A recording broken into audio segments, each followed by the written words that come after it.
Good morning everyone, Abadamona, G'day, morning true, and welcome to Amini Park, home of cricket in Papua New Guinea. Another glorious day. H has turned it on. We're here in the studio with Halai Willie, our all-rounder, jack of all trades. He does everything here at Cricket PNG, including get the video up and running. So thanks to H, he's been here since 7 in the morning. And we're lucky because we've also got Halai Gaudi out there with the camera today. So H does a great job out there in all conditions, whether it's windy, rainy. H just sits there and makes sure our camera is focused fully on the action. And we've got plenty of action today, guys. It's grand final day. It's the big show, the big dance. Mariners versus Kazawaris in the afternoon. And of course, the Play for Pride game happening right now with Mudmen versus a Black Bass. Playing for third position, but playing for pride as well, as we said. Promises to be a magnificent day of cricket at the Holy Grail of cricket here in PNG. First up, we're playing for bagging rights, recognition, pride. Kilapala's mighty Mudmen versus Mahuro Dai's Black Bass Bashers. That's a hard one to say. Both teams have had their chances, both teams have had their moments, both teams have had their regrets, but here's a chance for third place. It's always better than fourth. Good luck, guys. Our first over starts from the Manu end. Batsmen take their strike, and of course the ground's dried out today, so we can see hopefully a run fest today. I know the coaches were saying to the losing teams on just 2 days ago on Friday that they didn't get enough runs on the board.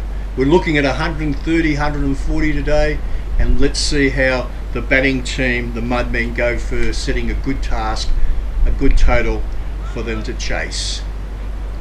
Opening bowler, we've got Moria coming up from the Manu end. Umpire Ronald Adia at that end, and in we come to start play. Moria left arm around the wicket, bowling to Pakana. Gets inside that one, pulls it. Diving effort there at forward square leg, and it's raced away to the boundary for 4 runs. What a start. Slightly short of a length, and we know the striking ability of Pakana because yesterday, it seems just like yesterday, but on Friday he took them off to a blinding start, and hopefully he can stay there for a few more overs today because we want to see a lot more of that. We did our science tests in the morning and went and worked out whether transpiration was coming from the grass, where it was soaking through, still where it was really wet, and we found out square of the wicket it was a lot drier, so that sort of shot's going to be really applicable today. Try and get it through mid-wicket, mid-on, square leg, where the grass is a lot quicker. Once again, in he comes the bowl, Moria, around the wicket. Once more, slog through the mid-wicket area, and they just jog through for 1, which puts Ray on strike. What a brisk start that is, guys. Well done.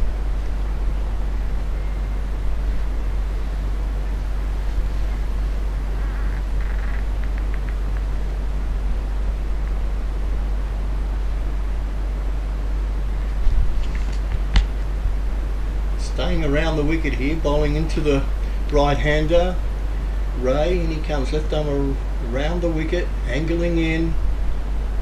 This time short of a length, outside off stump, and push wide of the point position for an easy run. Pakana strikes me as the batsman's there for the quick fire innings rather than the long stay. Suited to this style of game and suiting to opening, of course, when the power play is on, and we have nearly all the fieldsmen inside that inner circle.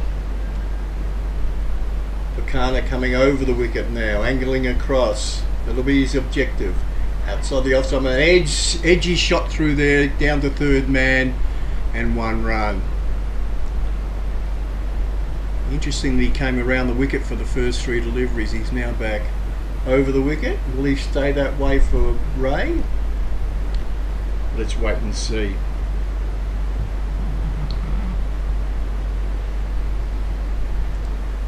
Ray's taken strike, he's staying. I'm getting that across. First slip in place, probably a second slip actually, and he comes, bowls, pushes that into the covers, wide of the covers, and they jog through for 1. Oh my goodness me. and that's a run out. Is that correct, H? That's not good. That is not good. He was a lamb to the slaughter there, I think, H. A lamb to the slaughter. And he's shaking his head, holding that bat like a toothpick and whacking it against his knees as he walks despondently off the field.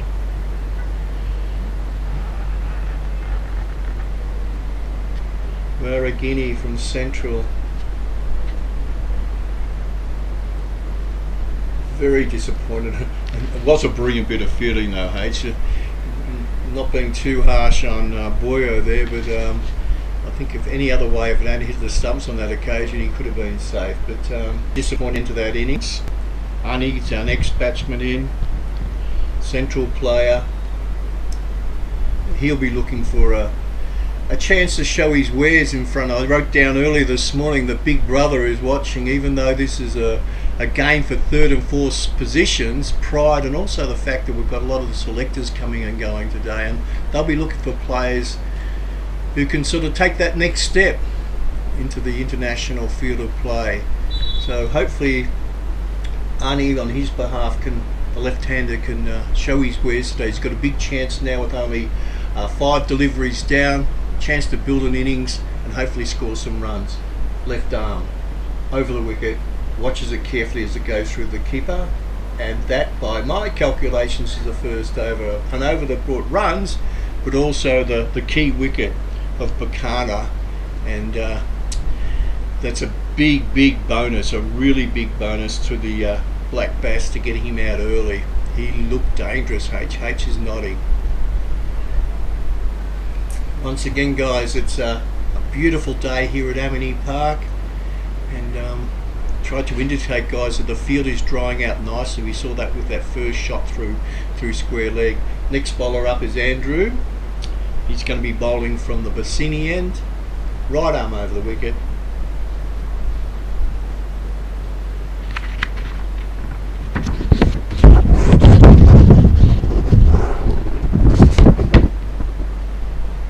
Andrew.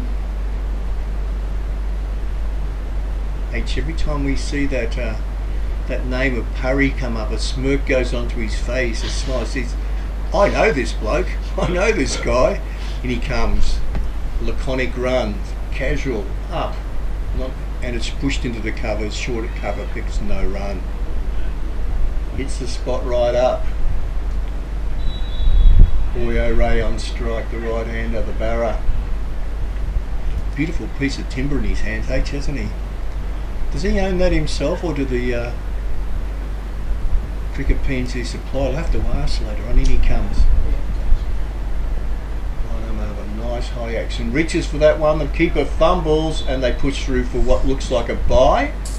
Just waiting for the umpire. Umpire Rawali has raised his hand for a bye, so the keeper would be disappointed with that. Really disappointed if he let that one slip through. Keepers are a funny breed, aren't they? They pride themselves on not being letting any runs through as byes, even leg byes when they're close by. So he'd be a little bit disappointed. Brings a left-hander on strike, but a good start to his over for Faye Andrew, the boy from Parry, the Parry paceman.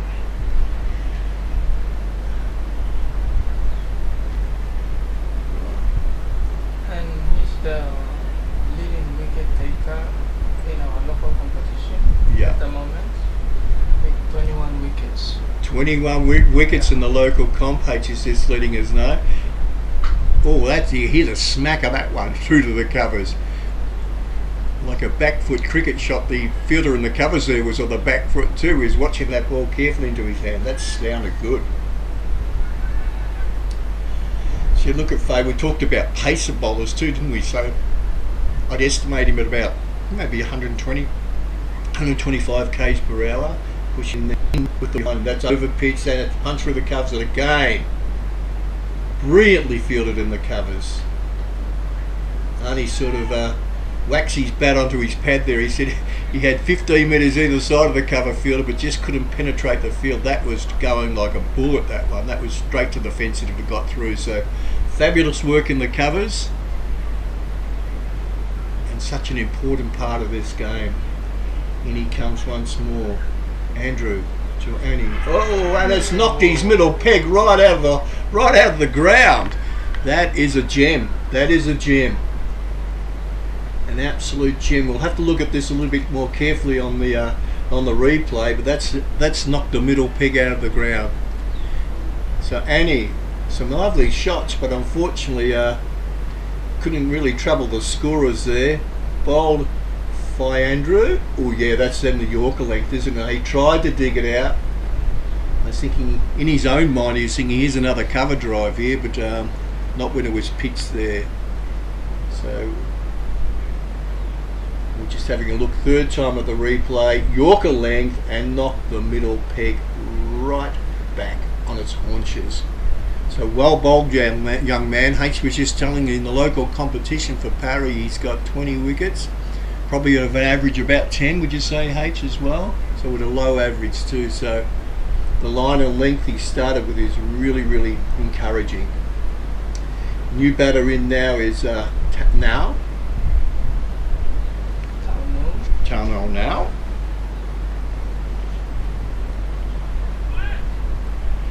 Another one of our Barra friends here. Hanawabada boy. This would really make H's day. We've got Parry bowling to Hanawabada here. This is something he loves. The old rivalry. In comes Andrew. That impeccable line of his. You can see why he's picking up wickets in the local comp, can't you? Hey, he's hit a length straight away, and that is nearly a wicket. Well, it is a wicket, mate, and the only run from that over was a bye. So congratulations to Andrew. He's really started off well.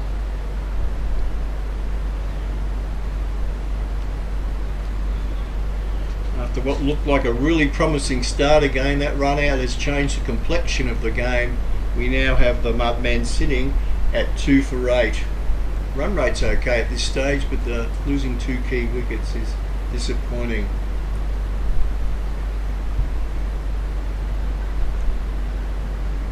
Once again, Moria bowling to Boyo Ray. Whipped on the onside, just forward of square leg, down to the position of forward square leg, deep forward square leg, thrown a beautiful throw back to the keeper, and they push through for 1 run, which brings the new batsman now onto strike. Now, very experienced batting combination here, H. I'm sure the discussion was, let's push now, no more wickets in this first power play, but we still need to make the most of this by hitting runs when any loose ball comes along. I think that would be their mentality at this stage. They don't want to be 3-4, but they don't want to be poking around there with a 20 over game. The importance of these first 6 overs. Outside the off stump, moving slightly away with the arm, and a swing and a miss, no run. We still have our third man there in a deep mid wicket. There's our 2 outer batters, fielders, for the first power play, and of course then we can move a lot more fieldsmen out as the game progresses. Left arm over the wicket.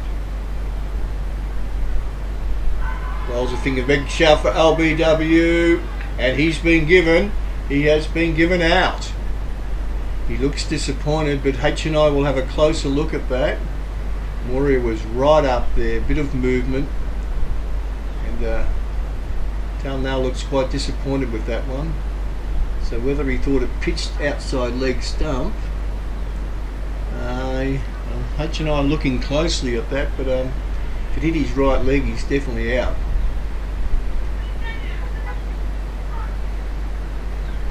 Once more, we're watching his footwork here. He moves across.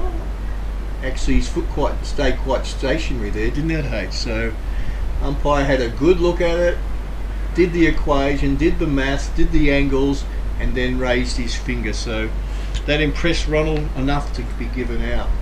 New batter coming in is Vuvagi.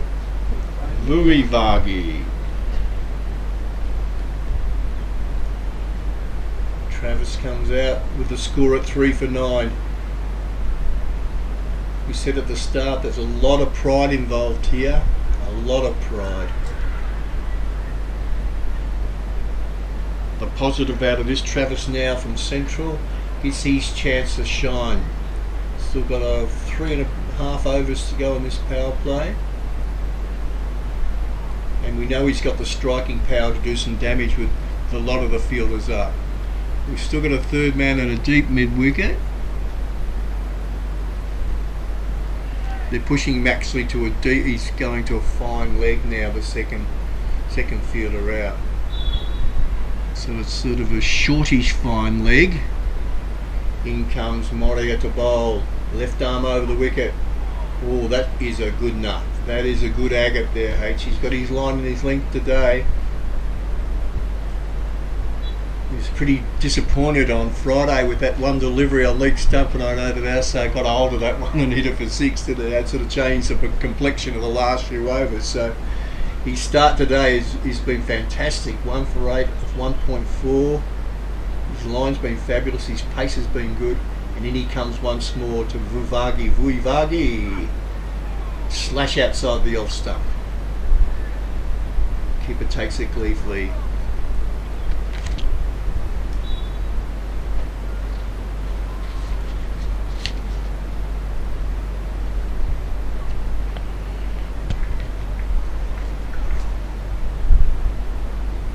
Just practicing my Peter Curra hold there, the wicket keeper. He's got nice hands, doesn't he, H? He comes once more, left arm over. This time he tries to push it on the onside, an easy run down to the wide, fine leg, and that should be over. Score check, guys. After the third over, we're 3 for 10. Vuivagi on 1. So it must have been called a run, that one, H. It looked like it come off his thigh pad actually, but it's been called a lot. Umpire Idea.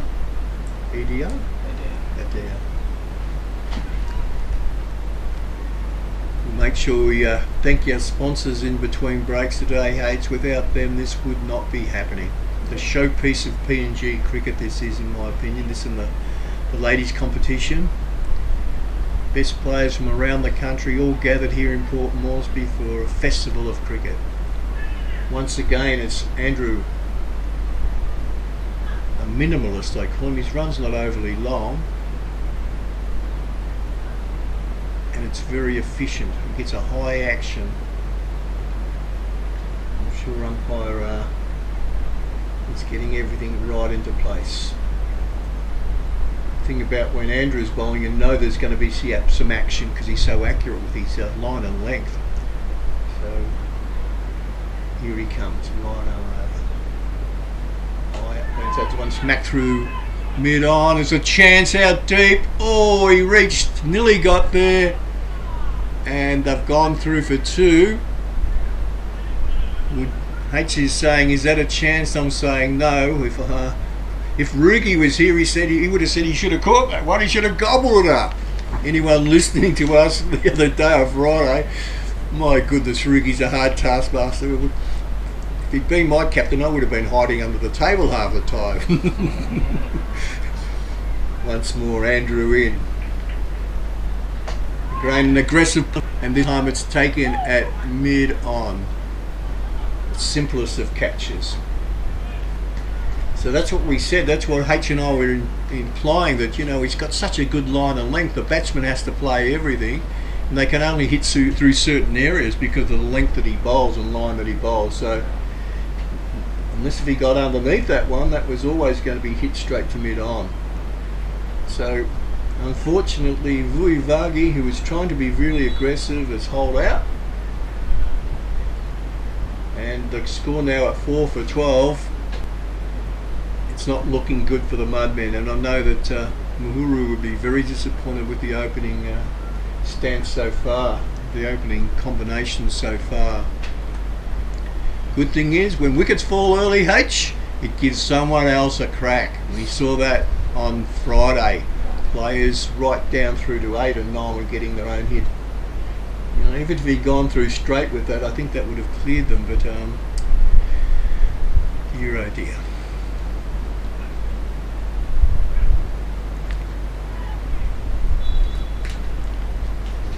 Dorkal Rupa coming into bat, again with a lot of experience with the Barrows, and in local comps, has played overseas a bit. H is nodding. So the boy from Lay has a chance to shine, the left-hander. It'd be funny, hopefully I talked about earlier in the day about playing as a team. Hopefully we're not playing for ourselves and glory today, guys. I've got to build an innings. Talk about either 120, 130 on this pitch now and even getting higher, so that's our objective. Rupa pushes, blocks that one. That's sensible batting until he gets the feel of the pitch and the feel of the bowler.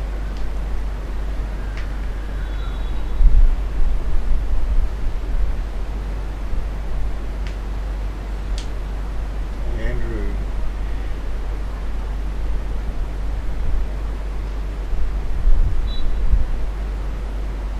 Still with the slip.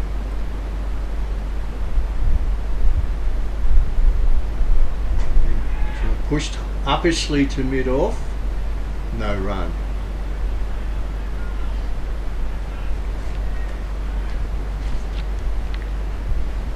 Ceci Bow and Peter keeping their fielders right on their toes here. I'm just looking for where our deep is. A deep, far backward square leg on the fence there. And our second fielder is at a third man position. So a very aggressive field. And he comes once more. Andrew right up into the block on, dug out beautifully by Rupa. Just pushed to a square leg position, no run. This experienced couple now will be talking about let's build, let's build, let's build. Let's see what we are at 10 overs. Let's see if we can get to 50 off 10 and build it from there. No more wickets. So for the sake of the game, we hope that's the case, but I am sure that Mr. Andrews thinking otherwise. In he comes, right arm over the wicket. This one's a slightly should have linked the first one off there. That's punch through point, and that is raced like a bullet to the fence. That's a beautiful shot. That is a gun of a shot. Fantastic work. Fantastic work. Thanks. Yeah, so that's overcalled. We have Rugi in the house. You've got some binoculars being delivered.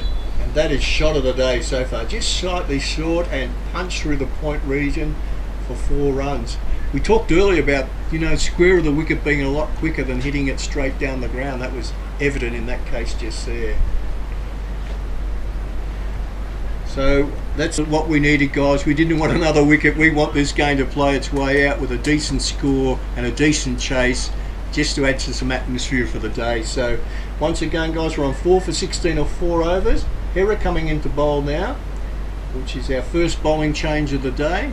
Obviously saving. In he comes, right arm over the wicket,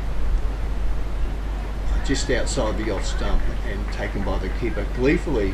Boyo Ray on strike. Hera's first delivery hits the mark. 1.5 overs to go on the power play. It'll be interesting to see whether they can keep themselves in check here, H. We're moving a deep, fine leg now, and the other player at third man. So can they control their impetuosity, H? Can they see out these, keep a couple of overs and just keep wickets at hand in this stage? Right arm over the wicket. Again, outside off stump. This time the umpire's called that one a wide as H waves to him. It's interesting, isn't it, H? What constitutes a wide out there? But umpire Eddie was adamant about that one. And he comes once more. He's obviously been told to get it outside off stump. This time it's closer to the stumps and pushed onto the onside, no run. Run rate so far 4.08.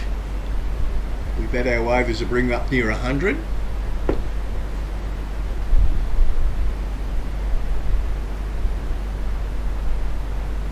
Error. 5, 6 steps in he comes. A little bit of outswing there and no run.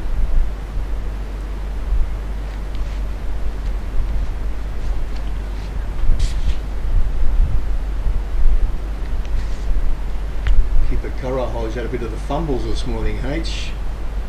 Bit of the fumbles, maybe get a hat on. Here he comes, Hera. 6 steps in. Just on off stump and pushed back on the offside, no run. H calls this the consolidation over, he calls this. Let's not lose another wicket. That'll give us a chance to have a push after the 10 over mark if we've got wickets in hand. Once again, Hera in. Fifth ball, sixth ball the over. He's straight onto the leg stump there, but he's lucky to get away with no run. And that should be over. Oh, we've got a wide ball, haven't we, H? So we've got one more.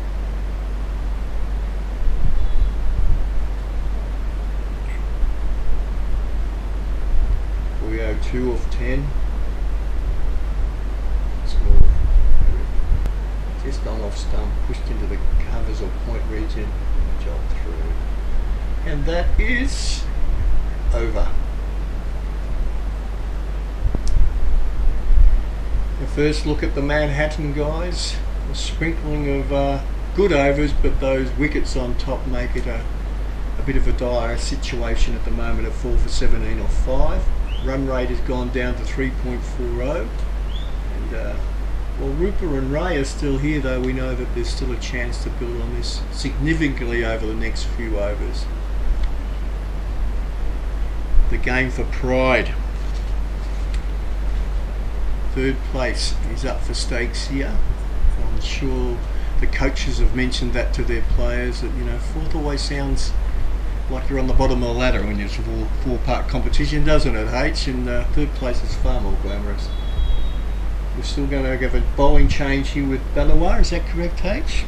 I'm just pointing here, helping me out once more. Balawa. Yeah, Balawa, I've got him. There's the Alatal coming in to bowl. Right outside off stump, and the umpires called that one.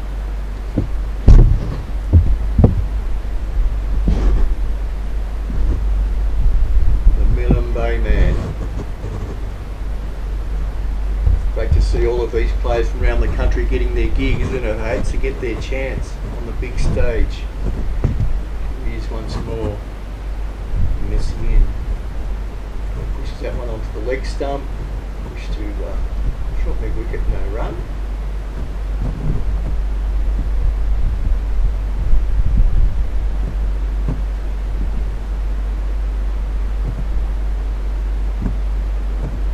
Right arm over the wicket, gentle medium pace. Here comes once more onto the pads, pushed again onto the onside, no run. Last over of the first power play, guys. We know that a conservative approach is being maintained here. No more wickets, they'd be saying to themselves. Rupa on strike. In comes Balawa. To the onside once more. A very optimistic appeal. Missed 2 leg stumps there, I think. We missed 2 leg stumps, so.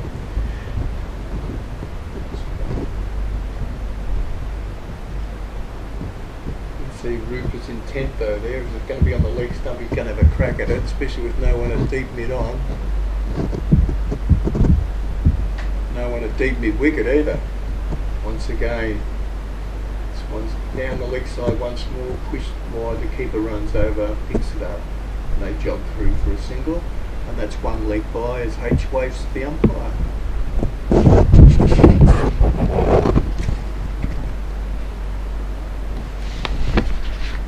Going to pass over to Rugi now, guys. Thank you for listening.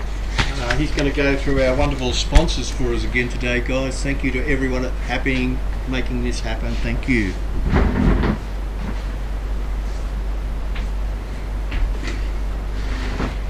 Thanks, Tony, for doing the call.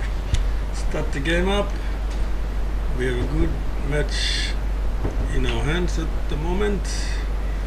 The Mudmen are doing it tough at 4 for 19, and in the middle of the 6th over from Messi Balawa. Boy Ray on strike, 2 runs under his name for the Mudmen. Last ball from Messi, and it's pulled down the leg side by Boy Ray, racing down to the boundary. Just stopped Tony, and the batsman runs across for 2 runs. That's the over ball. Mudmen are now 4 for 21 after the sixth over. And that completes the first power play of the Mudmen innings, losing 4 wickets in the first power play overs for 21 runs. And the Black Bus are putting a 11 batsmen. The umpire signals power play 2, and Jackson Hera will continue from the Manu end of the field. I want to say thank you to Oroco Motors Limited for bringing this prestigious Isuzu T20 smash for Cricket PNG, played in Port Moresby. Jackson Hera, first ball down the leg side, and the ball is racing down the ground towards the boundary side, and 2 wides. Signal that will bring the total to 24 with the extra wide ball. Jackson Hera, first ball wide, coming in for his second ball of his second over. Much better this time. Straight into the batsman's defense. No run on this occasion. Dokarupa on strike. He's on 5 runs, facing 9 balls at this stage. Jackson Hera's second ball down the leg side, and it's going down the field to a timely boundary for the Mudmen. And I think there was a misfield there by the fielder, and that is a good boundary on the leg side, straight down, and a misfield brings a 4. The Mudmen are 4-4-28, third ball of the 7th over, straight to the pads, safely defended by Dokarupa.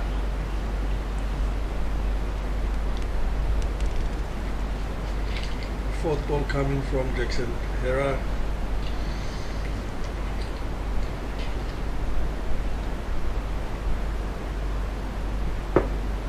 Onto his pads again. Play that, but no run again this time. 5 runs off this over so far.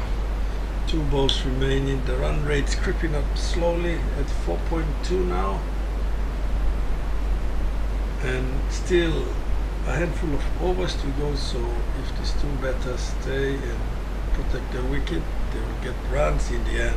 More runs coming down the leg side. Glance onto the leg side by Dokarupa, or is it a wide? No, the umpire signal a wide. So 2 loose deliveries from Jackson Hera, costing himself extra balls and extra runs for the Mudmen team. Again wide down the leg side again, and 2 more runs for the Mudmen. 4-4-33. Runs are coming in, Tony, slowly but surely. As mentioned, these 2 are key for the Mudmen to post a good total and put something for the base later on. And again, going down, and it's now caught, and that was a good catch by Patrick No. They were going really well in this over, and Doko went for a big shot straight to the fielder down at the mid wicket area, and was safely taken by the fielder Patrick No. Safe hands, and there you go. That's the end of Dokarupa's innings, facing 13 balls, scoring 9 runs, and that will bring Ephraim Gaudi to the crease for the Mudmen. Just as I was talking about building their innings, and then Doxy goes for a big shot lost his wicket. It's now 5 for 34. One more ball to go in the 7th over. Jackson Hera taking 1 wicket for 14 runs in 1.5 overs. Will be bowling his last ball of his 2nd over. Ephraim Gowdy joins Boyore at the crease. Boyore not out batsman at this stage. And Ephraim will bowl the last ball of Jackson Hera's 2nd ball. 2nd over, last ball. Mudmen in all sorts, keeping the rest of the wickets, the remaining wickets on hand is going to be key for them to post the challenging total. Outside of stump and well led by Ephraim Gowdy. That's the over ball. After 7 overs, the Mudmen are 5 for 34. The scorecard for the Mudmen, not looking fancy by the look of it. Boyore remaining not out at this stage on 4 runs, and Ephraim Gowdy just faced his first ball and yet to score. 8th over coming up from the retafling end of the ground, and it will be Messi Belloa, a lad from Alutau, Mili Bay province, to bowl his 2nd. Straight down the leg side and powerfully pulled by Boyore for a big 6 as the umpire signals. That is a good shot from Boyore.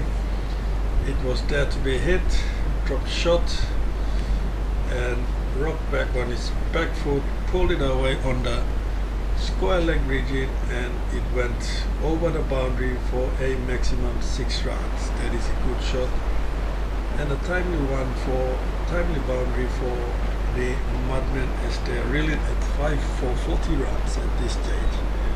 It is going to be key for his team here. He needs to keep his wicket, stay focused and play the balls as he see them. Punch to the cover region, straight to fielder, no run again at this stage. Messi Belloa bowling his 2nd over, no wickets for 10 runs. First ball went for 6, followed by a dot ball, and this will be his 3rd ball.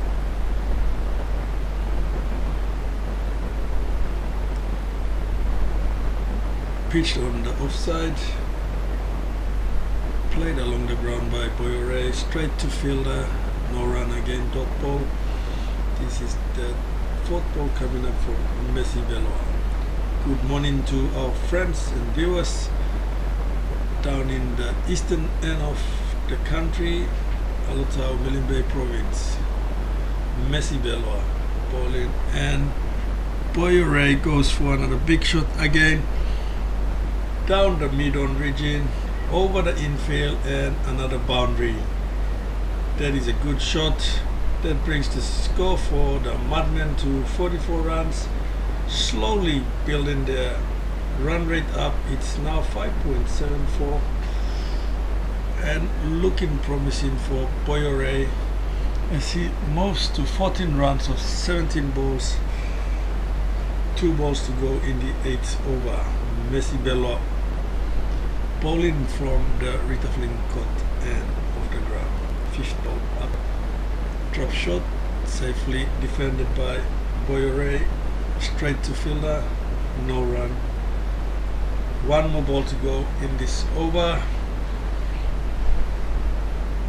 10 runs so far from this over. A good one for the Mudmen as they keep fighting on from here with a few wickets lost, and Boyore is going to be key for his team here. Outside of stump, that brings the over ball dot ball, and the Mudmen are 5 down for 44 runs after 8 overs. Big thanks to Boroko Motors Limited for sponsoring the 2026 Isuzu T20 Smash for Cricket PNG here at the Amini Park, the home of Cricket PNG. And we want to say thank you to our good friends at the MJ Electricals, TEPNG, Nesfan, Pacific Oil Sports, Pure Water, Brian Bell. We want to say thank you for your ongoing support to Cricket PNG, making the growth of cricket in Papua New Guinea possible through your support, your sponsorship, and your partnership with Cricket PNG. We want to say a big thank you and welcome to Amini Park. To all our viewers, this is the third and fourth playoff between Mudmen and the Black Bass. Olapuka comes in the attack. His first ball, punch down the ground to the deep mid-off region for a single. Where comes onto the strike, he needs to play out most of the remaining overs if his team has to score a big total or a challenging total from here on. Push the ball down to the point region for a single run and keeps the score ticking for the Mudmen. 46 runs on the board. Olapuka comes in for his third ball. Defensive shot by Ifren Gaudi, straight to fielder, no run.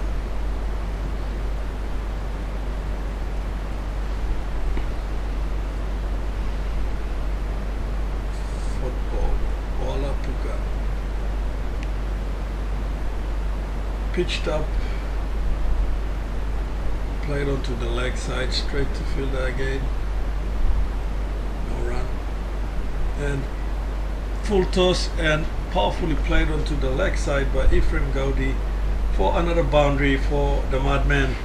5 for 46, I beg your pardon. That brings their total to 50 runs on the scoreboard. Well done, Mudmen. 50 runs on the scoreboard now. 5 wickets down. One more ball to go in the 9th over for the Black Bass. The run rate's been pushed up a bit to 5.66. Still over 11 overs to go for the Mudmen, and the batters need to play safely as a few wickets have been lost. So they need to be playing sensibly from here on to post a good total for the Mudmen. That's the over ball from Olapuka. 6 runs coming from this over. 5 for 50 after 9 overs. That is the partnership board for the Mudmen. Not looking fancy as I mentioned earlier, but these two have to be the key for the Mudmen if they have to score a big total or a challenging total for their team to make it hard for the Black Bass to chase later on in the innings.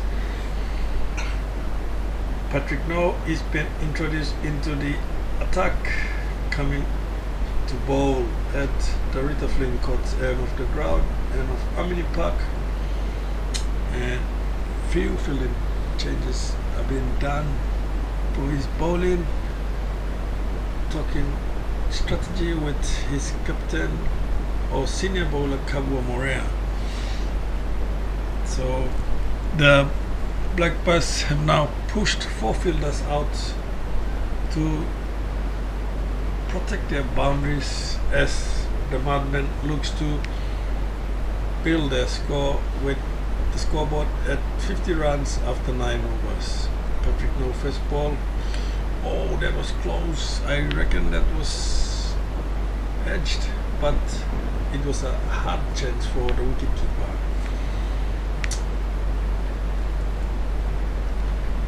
first ball for Patrick No, dot ball. That looked hit by Boyore, but the wicketkeeper couldn't grab the chance. Cut down to the deep point region by Boyore for a single run, brings his score to 16 of 22 balls. This is the 10th over being bowled by Patrick No, bowling from the Rita Flynn cut end of the Amini Park. Oh, wrong hand looked, wrong hand went the other way, but it was too wide off the wickets and no run again. Fourth ball from Patrick No, Ephraim Gowdy on strike. Comes in down the leg side and played onto the short flying leg fielder. Quick single, good running by the batters. Keep the scoreboard ticking. It's now 53 runs on the board, 9.5 overs, 52, 53, 52. And gets him. Boyo plays a big shot, misses, and his wickets are being rattled, and that brings the end of his innings, trying to play a big shot, and he's gone for 16 runs, handy 16 runs for Mudmen, and that is the 6th wicket for the Mudmen, with scoreboard looking at 52 runs in the 10th over, and I think the umpire will call drinks break for the match between Mudmen and Black Bus. 9.4 was 6-4, 52, and it is a beautiful day here at the Amini Park, home of cricket. The final day of the Oracle Motors Limited Isuzu T20 Smash 2026, and after a short break we will come back and continue the innings of the Mudmen with a little over 10 overs remaining in the first innings.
We play next one. The wicket they didn't want there, H, wasn't it? Hey, very disappointing for Boyo, but at least they've got a score now. They'll be pushing up hopefully with 6 for 52 of 9.5. The next aim will be to get to 100, I'm sure. Overs in hand, one ball to come in this over. Is that correct, H? Yeah. One ball to come. Very disappointed with that shot. Last ball out, this one's pulled onto the onside, and a diving effort down there, but to no avail. That's 4 runs, so well done to Gaia. 4 off the first delivery he's faced. That's a good strike rate, H. You'd be happy with that one, that's for sure.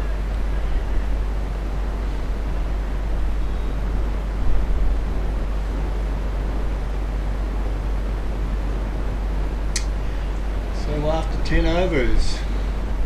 We have 6 for 56, and coming into bowling second over is Booker. Left arm orthodox around the wicket, pushing the ball in and straightening up into the stumps with Gowdy on strike on 5 of 6. 8 deliveries, and he comes. The umpires pull him up there. Just setting the field deep mid wicket, and your deep mid off as well.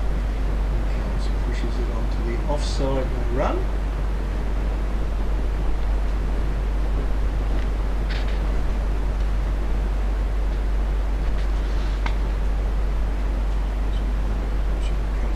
That one will be on tight through to the keeper.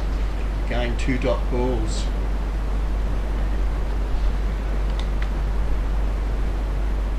Bowler comes in. This one's floated up a bit more, pushed uppishly onto the offside to deep mid off, and they jog through for a single. Good tight bowling from Booker. New batsman on strike is Gowdy. Gowdy has a swing and a miss at that one, and the umpire singles something, but at that stage it is a strike. It's a spelling error being put up here. Once more, another swing and a miss, this time outside the offside to the side, and no run. That's what the big from Detta, we spoke about him the other day, didn't we, H? Around the wicket. Again, a swing and a miss. Tell you what, he's leaving nothing out there, H, is he? Hey, left nothing at all. That's gone. So a few hefty woofs there, that's what they didn't want. 7 for 57 now with the set one. Excellent line length. Made the batsman play everything, and a very ambitious shot for your 3rd or 4th hit out there, H. Wickets now tumbling, 7 for 57 off 11, and a lot of pressure now on the not out batsman Gowdy down the non-striker's end. Has to play a very disciplined role now. Make sure they bat out the last 9 overs and push for 100. That would be their objective, I'm sure.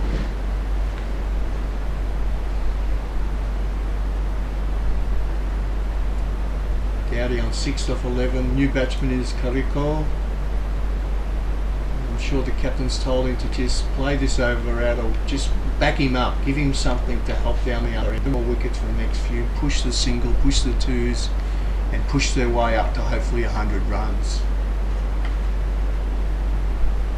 Now 1 for 5 off 1, and we have Gowdy on strike.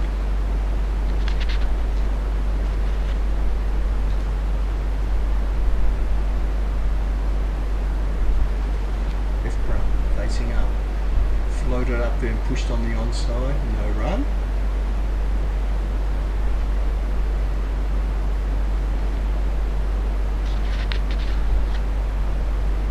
The boy from Kira faces up, slightly short on that occasion and tucked around the corner, and they jog through for an easy run.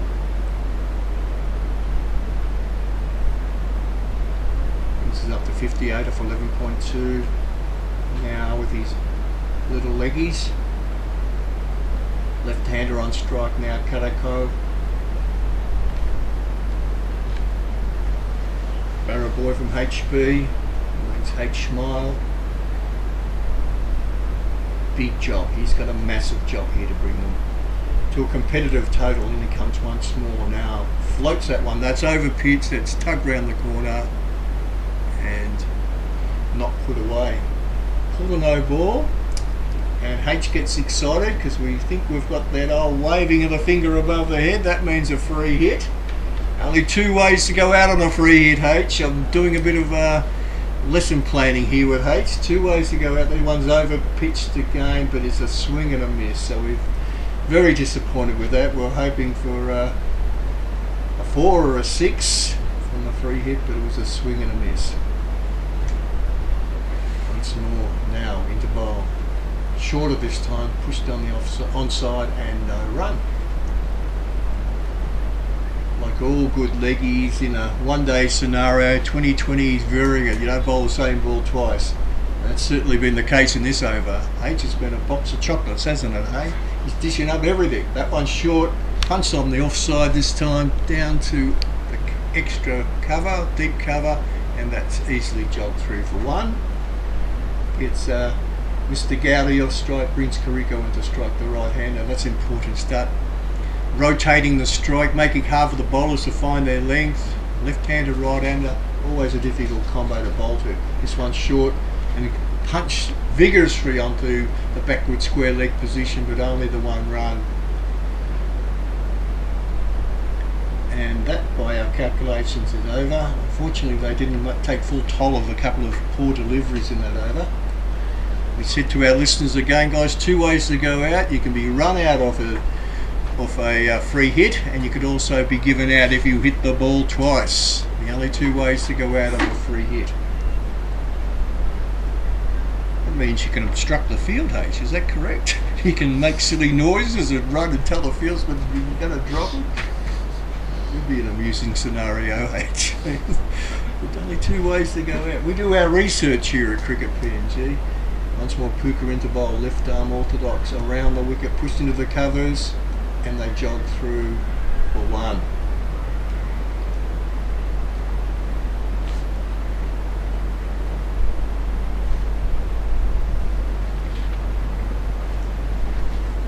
Change of the field here with the left-hander on strike.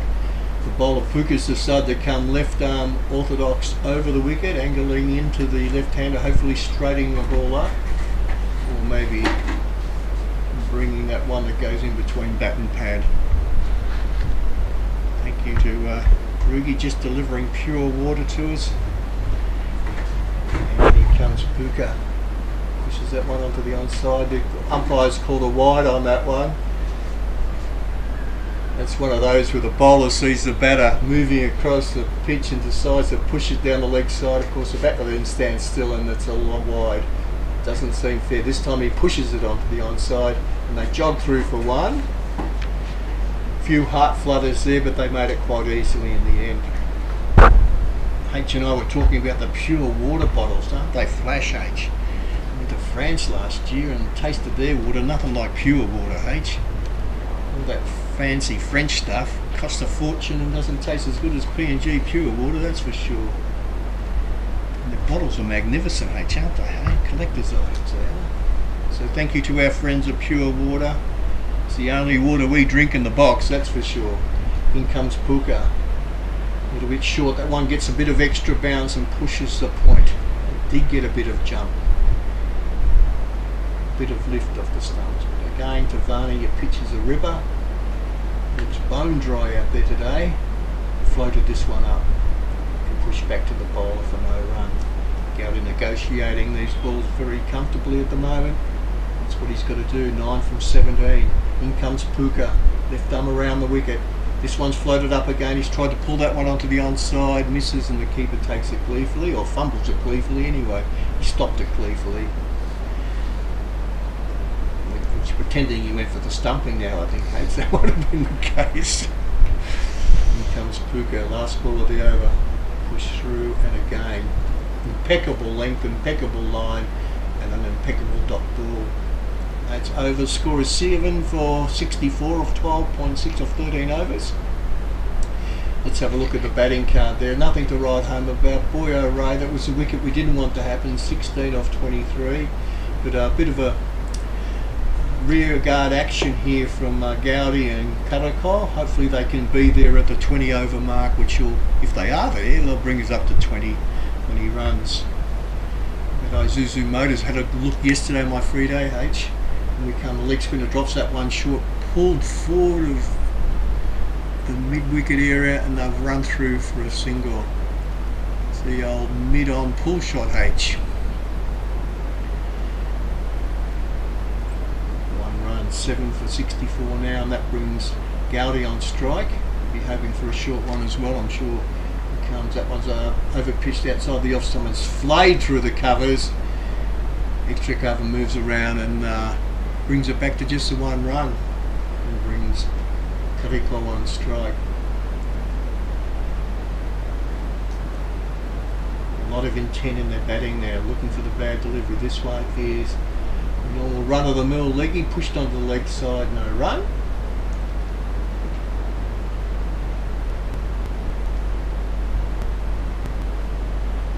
outfield changing around slightly. We've got now that short fine leg move. The leg spinner bowling middle and leg on occasions. They're strengthening the onside field. So we've got a backward square leg and a short fine leg, and that's called a wide as it goes down the leg.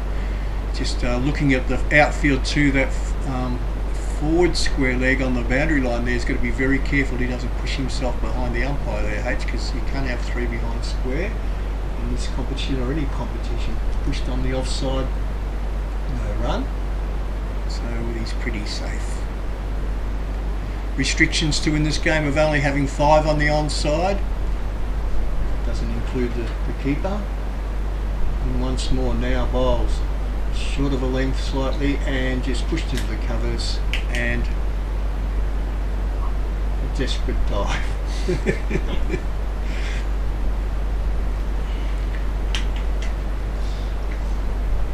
Hopefully it's time out through the covers, punched vigorously. They're looking for 2, but deciding to take the safe option, and only the 1 run. So this partnership is building. And that's what we want. We want a game on our hands, H. So after 14 overs, 7 for 68, another tight over from now. And let's have a look at our scorecard there, the bowling card. With overs come from Maury or Andrew, I think I'll be looking at bringing him on very, very shortly once the next spin bowling over is finished. I know they've got some pace up their sleeves, and we know the opening overs in this match were devastating for the batting team. So the captain's judged his bowlers very well. He knows he's got a lot of firepower still to come in the last 4 overs. So I think we'll see a couple more overs of spin, and then finishing off with Andrew Moria. Hooker, left arm orthodox over the wicket here to the left-hander. And he slightly pulled that short, and a swing, and a hit, and a catch. Oh, that was a good effort. I think he's actually thrown that ball, and then he's hit the stumps from the side on position. We've got some classic play there, H. So the rule is if he took the ball in the air and threw it back into play, that is no run. Well, it's no 6. So the umpires will be having a look. I think the walkie-talkie's out there, H. Let's have a look. Hit back with a square, he jumps, throws, taps back. Oh, I think that's deserving of it. And then he's thrown and hit the stumps. Back to action, H. We can't live in the past. The umpire's given that one out, LBW. Field, H. That was brilliant. And something like that, the next ball's out, that probably, in the mind of the batter, might have caused the wicket. So, some great fielding out there, a deep backward square leg on the fence. Next one looks pretty adjacent. The umpire had a good look at that. Umpire EDO, the very experienced umpire down the Manu end, and he's triggered that one out. So now, guys, we've got 8 for 69, and H and I looked at this at the start. We said anything under 100 isn't enough today. It really isn't enough. So maybe we'll be proven wrong, but with Guado can swing the willow a little bit, and of course while Calico's still there, there's still a chance to push for 100. It's a funny game, 2020 cricket. It is a funny game.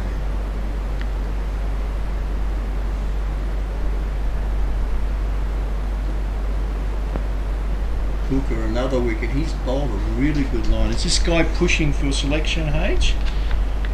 Yeah, he's in the development contract for us. Yeah, I would have thought so. He's been very well coached. Not a tall man, but his length has been impeccable, and sitting at 2 for 11 of 3.2. Any left arm orthodox bowler will be happy with those, because then he comes once more.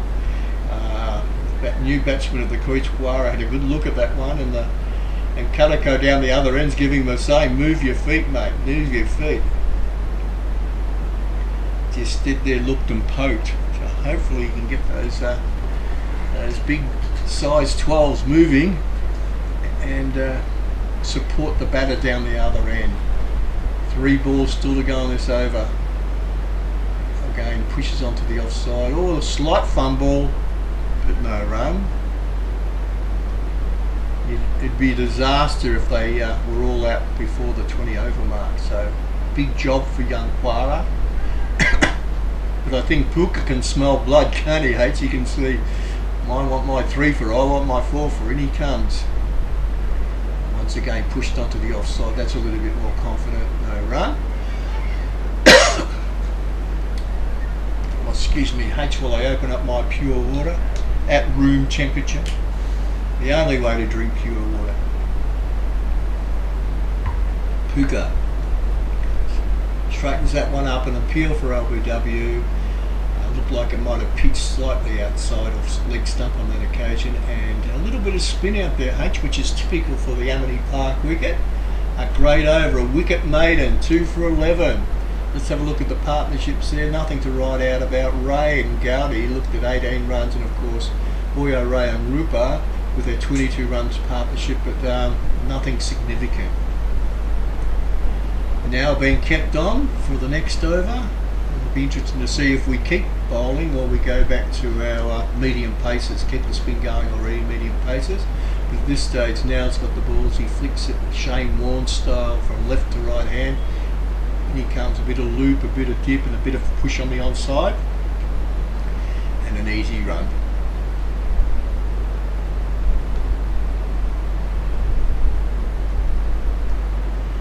Probably not what they wanted though. They wanted 2 out of that, what I'm sure is Juarez takes strike.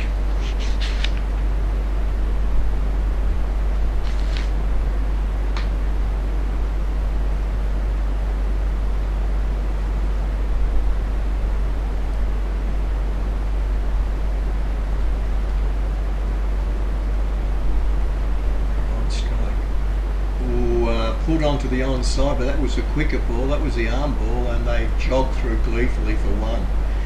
I'm sure 2 things there. Quara is happy to be at the non-striker end, and Karako was kicking himself for hitting the single off the first ball, giving too much of a look, but 1 run, he's done his job, got down the other end. In comes now bowling. That's a big swing and a miss, a big swing and a woof. I think I used the word, but that is 6, that's the maximum there. I'm going to call that today the D-Max, H, the D-Max, the Isuzu D-Max, 6 runs. Swing and a miss, swing and a hit. That was a baseball shot, bang. That is a big hit, he's jumped very optimistically, and 6 big biggies. So the experiment of continuing with the spin bowlers, 6 big ones, and he comes once more. This one is another swing on the onside. This one is a deep mid wicket, and they are happy with the 1 run. That one by now pushed through a little bit quicker, and now he's thinking to himself, I've got to keep this guy Quara down at the striking end for the last 2 deliveries. Give him nothing. This one will be floated up, H, you can guarantee. Oh, he's considering pretty quick. Pushed onto the offside again, straight to short cover, and no run.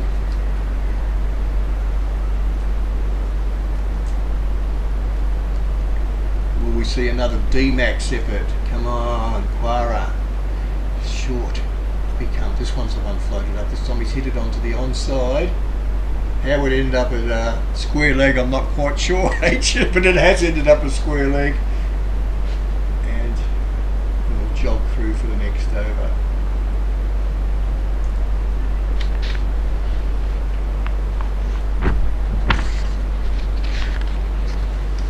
There's our worm. It's nothing spectacular, but again, just like on Friday, you can see that massive spike off the first over. And nothing's looked quite like that since, unfortunately. But when we lost our friend Pokara in the first over, the second over wasn't good. As we predicted, Moria coming back, he's still got 2 overs up his sleeve, sitting on 1 for 9, and it makes the job of Karako and Quara more difficult in these last remaining 4 overs. Karako's been around long enough now to say, let's stay there until the end. Score rate for 78 of 16, run rate of 4.88, which is acceptable, but with only 2 wickets in hand, there's no room for error.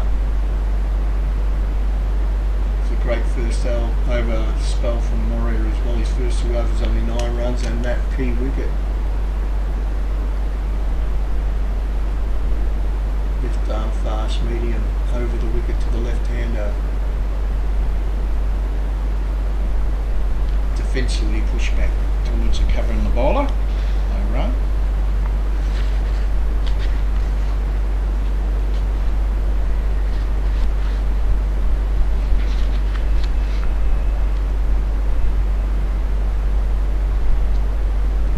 Made 8 for 78.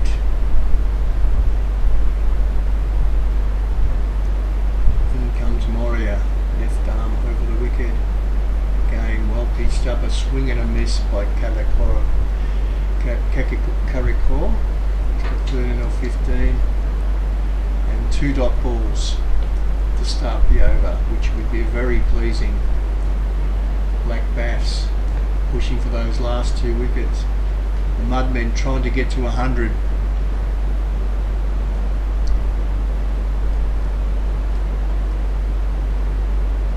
Moria. That is what we call an. I think the umpire's gone and given that one out. A beautiful catch there, a backward square leg. It was a very adventuresome shot. Garako's going walking across the stumps and taking it from off stump, the line of off stump to backward square leg, and it's a beautiful catch there taken. And he's out for a well-made 13 or 14. There he is. It's sort of a shunning shot. Got it round there. How it ended up there, I don't know either. But the wickets fall, and that brings us to 9 wickets for 79 runs. And our last 2 batters in. That's an interesting shot. You're thinking the science of that, H. How did it end up there, mate? How did it end up there? And again, he was looking for gaps, and the gap was down there at fine leg, so just picked out the short fine leg, unfortunately, and for him, he's out.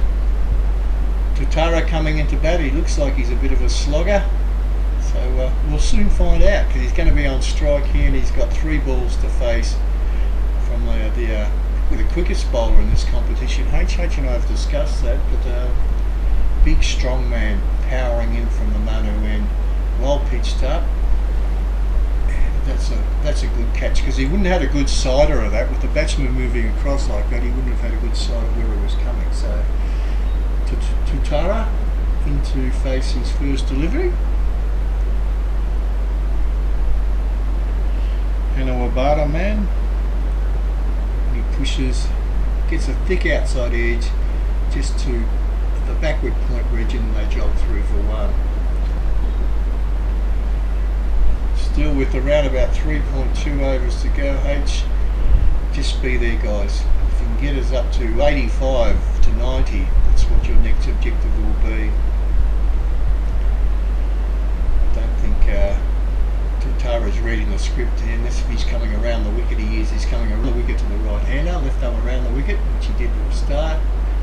Mr. Tutara, that's it. Change your hand, change your grip. Field is moving around here. Wicket keeper setting it here on the onside, offside. Left arm around the wicket. A drive, a punching drive. They've gone for 1, they've gone for 2, and it's gone for 4. Is that right, H? That is a shot of the day, H. It's like a wood chopper there. He's dug it out, and it's gone like a rocket. I like to see his bat too. There's no sponsorship on the back of that bat. But have a look at this. It's been full pitch, up into the pads, and he's just gone bang. Now that shot was played off one leg, his pivoting leg. This time he's had another swing and a miss, and it's called a wide down the leg side. So well done, young Quara. He's given Moya something to think about, that's for sure.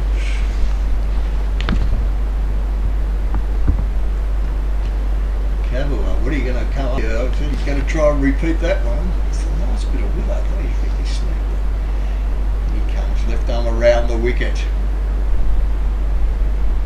So this time he's whacked that onto the onside once more, and that's the D-Max. We have another D-Max, And that's why this game is so good, H. You're never out of the game. Everyone gets about, and he has shellacked that one over mid-wicket for 6 pickies. Look, he's gone again. This time he had both feet on the ground though, H, and it's just forward a square leg actually, and the umpire gleefully puts his hands up in the air. Poirot moves on to 11 off 9, and now, with only a few overs to go, we're saying give RK the strike. Give him the strike, get him down the other end.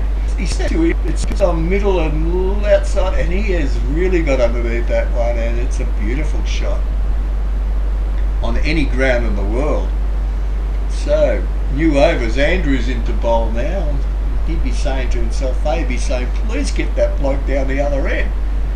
Tutara knows now he's got someone with his eye in, he's got to do the right thing here. Try and push a single and get the main man Quara, the hit man, down the other end.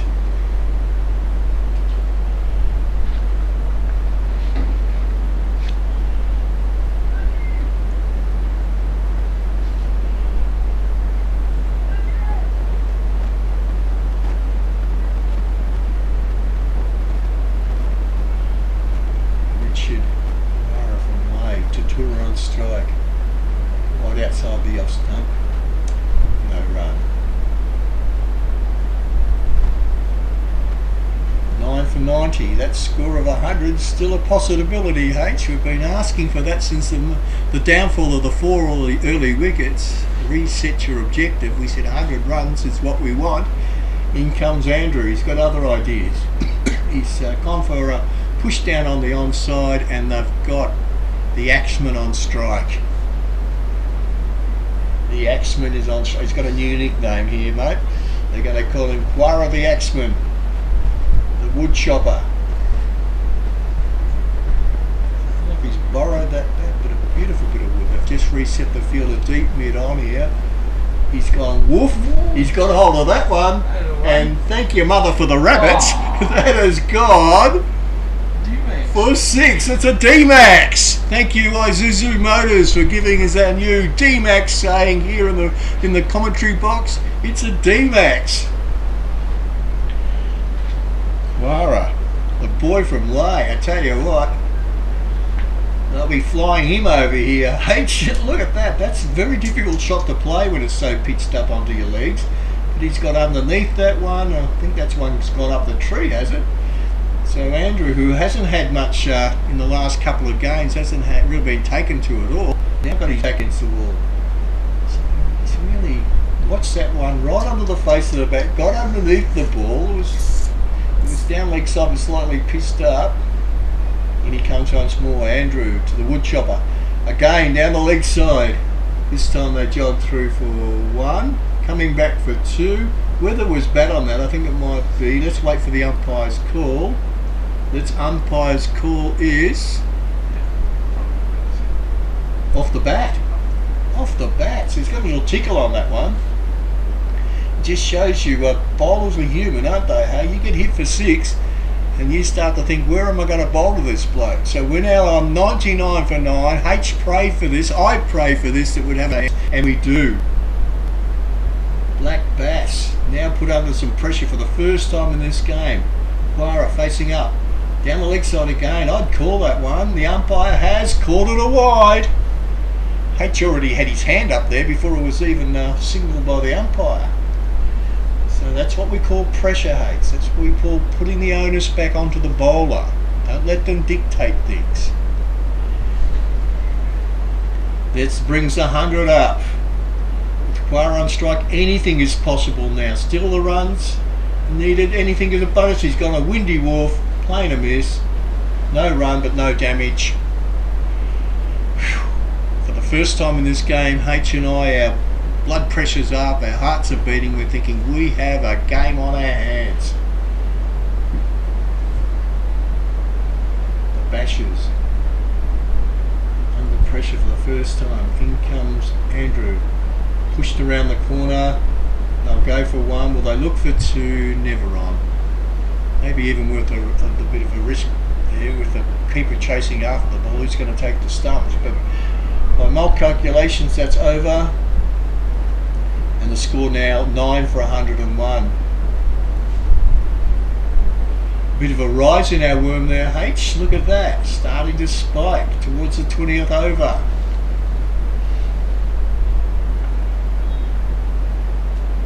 Yeah, here we go. It's stuck with Moria. I think that's a wise move, and of course still bowling to Kawara here, so this will be interesting, H.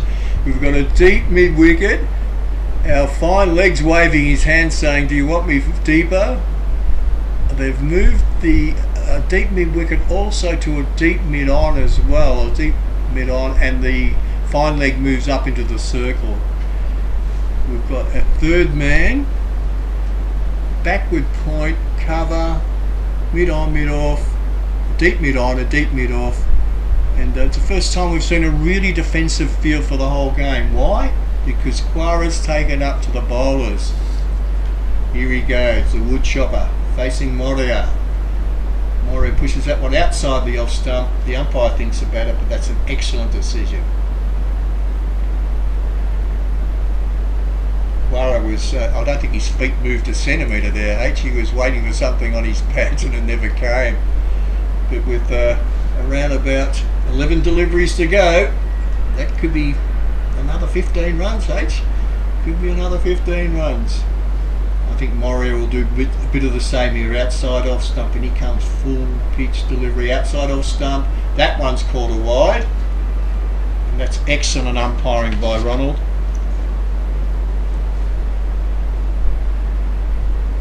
That helps Quara too. He's saying this won't be as wide, this one might be back onto my pads, this might be my chance. With two fielders deep on the mid-wicket and deep mid-wicket boundaries, it could be a different scenario here. And they're moving actually one of them into the circle now. So you've got a deep mid-on, a deep mid-wicket, and that squarer fielder's come into the circle. So there's a chance there now, there's a space out there, H, over the square leg umpire's head. But Moria's got other ideas. This will be angled across, hopefully moving a bit further away. And, maybe Quara has to think about offside here. He comes once more. He's got a swing and a miss. He's got a thick outside edge onto that one, and it's racing to the slowest part of the field, and they'll be happy with two there. So again, the off-stump line. And when you swing like that, when it hits an edge, it's going to travel. If it had gone to any other part of the field, guys, it probably would have raced for 4. But when H and I went and tested the oval again, back here in the Bassini end towards the boundary, it's still quite large, so there's still a big layer of water just under there, and it's not going to travel quickly over that lush grass. So with 3 balls to go on this over, Moria, left arm over the wicket, the axeman facing up, swing and a miss outside off stump. Keeper fumbles, brings it back in, takes the ball, throws it to the cover, 2 balls to go. So by 2020 over standards, this is a really good over by Moria. We know he's gone for 2 runs and there's been a wide, but with 3 deliveries to go, he needs to keep things tight. Quara watching, waiting for his chance. Outside off stump again and called a wide once more. One word, H, starts with P and ends in E. It's called pressure. And the pressure for the first time, thanks to Quara, has gone onto the bowlers. Richard, the boy from Lay, all those Ramu Valley steaks he eats, H, I'm sure. Must be the protein in his diet there. How good's the food in Lay, H? My goodness me. In comes Moria. That's down the leg side, and the umpire has not called that a wide. Now that's interesting, H. I'm going to discuss that with Carney. I can understand the umpire's thinking because the batter went right over to the offside. But that's quite wide down the leg side, isn't it, hey? So I'll talk to H about that during the break. That's an interesting thing. H given me a couple of updated lessons over the last couple of days, especially with the crossing over during a catch. In comes Moria. This one's on off stump. This one he's got hold of. And it's gone for 4 runs. That's a powerful shot too, mate. He's whacked that from outside off stump and it's gone through mid-on. 4 big ones there. The axeman moves up to 26 by my calculations. but just having a good look to see that he'd go for 4. And it's a no ball as well. That's an overstepping no ball. So Quara now has a free hit. And we know H starts to get edgy on a free hit. Here he comes. This is a free hit, guys. Moria comes in. Wide outside offside. He's taken that one from offside. It's fielded and they've run through for 1. Now this is it. Really tough here for Tatara. He's facing one job. What's that job? Dig it out. Dig it out. Don't try and hit it. Just dig this one out. Quara's seeing them like pumpkins from Goroka at the moment. He's got Goroka pumpkins in his eyes. He's seeing them like pumpkins, H. So it's a big job for Tatara here to just see this ball out. 1 delivery to go. And a big job on his hands. Come on, Frankie, you can do it. Frankie facing up to Moria. He's gone the windy woof. And it's up in the air. There's the fielders. Oh, and they've dropped it. And they're going back for 2. And it's all happening. H here. It's all happening. They got 2 runs. They doubled that one up. Oh dear, oh dear. You couldn't write a book about this, H. So for my calculations, that was 2 runs. That is over. Or did they run 1? What is that? They didn't run. They were ball watching. Is that correct, H? Yeah. What I understand the scenario here. I understand. I'll just explain it. He's run. So that's what we're seeing on our screen. We're anticipating when we get back to the screen once more. We see the drop catch, but he's been sent back by Quara because Quara wants to strike. That's the sign of a batsman in form. He wants to strike. So from when we thought they'd run 2 from the fumble, we played Eddie 2. But in a scene from a European cricket game, he was sent back and was nearly run out. I take it Tatara's a bowler, H, because that's the bowler's mentality there. 1 ball to face, block it out, he goes to windy wolf and nearly gets scored. So now we're on the nail. H is getting anxious here. We've got 9 for 111, and as I explained to H, if you're an Englishman, you get very nervous on the Nelson number. 1 leg, 1 eye. And hopefully it's not a jinx for the mighty Mudmen. This is why this game is a fantastic. We did talk about D-Max. We talk also about how this game can change in 1 over. In comes Andrew again, swing and a miss. A little bit of outswing on that occasion. 19.1 overs. The final over.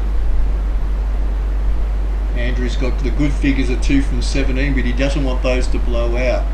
I'm very proud. He would love that last wicket to bring it up to 3 for. And he comes once more. High action. Outside the off stump, he's got an edge onto those, but underneath it, players running everywhere. And they'll be happy with 2, I'm sure.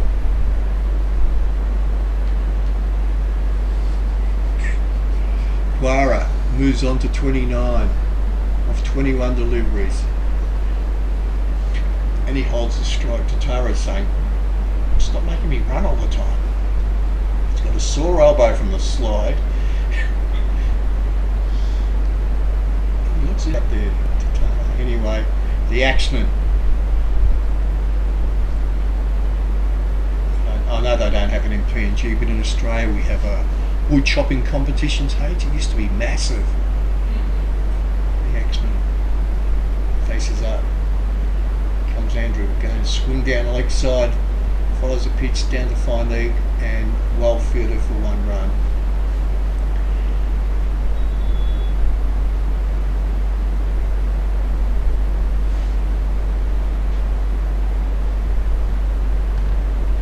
Richard doing his side proud. Without him, would have been a disaster. But now it's very competitive, especially when you look at the scores from these 2 teams over the other games. It's a really competitive score now. And full credit to the batters in the tail end. It's the bowling's been all right. It's just been their very good batting. And here comes once more Andrew. pitches that one up, punched on the offside, and it's through for 1 run. Well done to Mr. Tatala.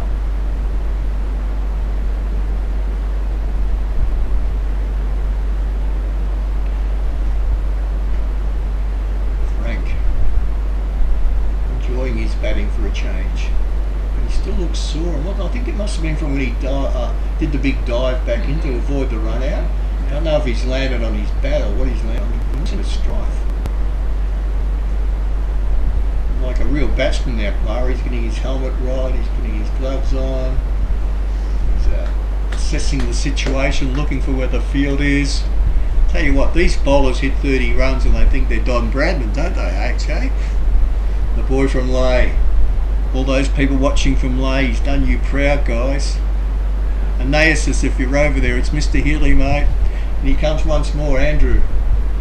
And a swing. Oh, it's nearly taken the umpire out. My goodness me. He's whacked that one back past the bowler. It's gone like a tracer bullet. I reckon the bowler's got his hand on it. Nearly ricocheted into the umpire Rawali. And it's nearly gone for 4, but again, this end. Let's have a look. We're looking at it's a whack. No, he hasn't. The umpire's nearly caught it. He never got a touch on that. Just saw the bowler rigging his hands there. We nearly lost an umpire. Lakani would have to be in the emergency out there, guys. My goodness me. And they've gone for 2. That's significant. Now, 9 for 109 with 1 ball to go. We want a D-Max. We want a D-Max. Slower ball. He's got underneath it. Yeah. It's a D-Max. It's a D-Max to finish. And that's why we love this game, H. Who would have believed? 20 minutes ago, the score would be 9 for 123. We were hoping, we were praying for 100 runs, and we ended up with 123. And you can give this man Quara, hopefully his teammates are getting around him. Give him a clap, give him a pat on the back, because that is a bonza effort from the young fella. The boy from Lay, he's done Lay proud. Excellent work. Whoa! He has just picked that one up and clunked it over backward square leg for a big D-Max 6. Isuzu Motors, we've written your law to add a new word. A D-Max is a 6. And how he's ended up back down there, I don't know. I think he'd be good at ballet. He does those swivels, doesn't he? Those silhouette dances. My goodness me, H. Well, thank you, guys. We have a big game on our hands now. The Mudmen, with Coach Kilapala, they batted like him today, guys, towards the end, and ended up with a score of 123 runs for 9. And as we keep saying, guys, 2020 cricket, it's never over till the end. Good bowling, but just very good batting. H is writing something significant here. We're now having a 15-minute break between innings. And the highlights package is coming up now for your delight. Hopefully the highlights are all in the last half, H, with some very agricultural hitting. So we'll see you again in 15 minutes, guys, as H delivers the music.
back on here. Thanks guys for the break, and nice to have a pure water for our break and a few bickies here with H.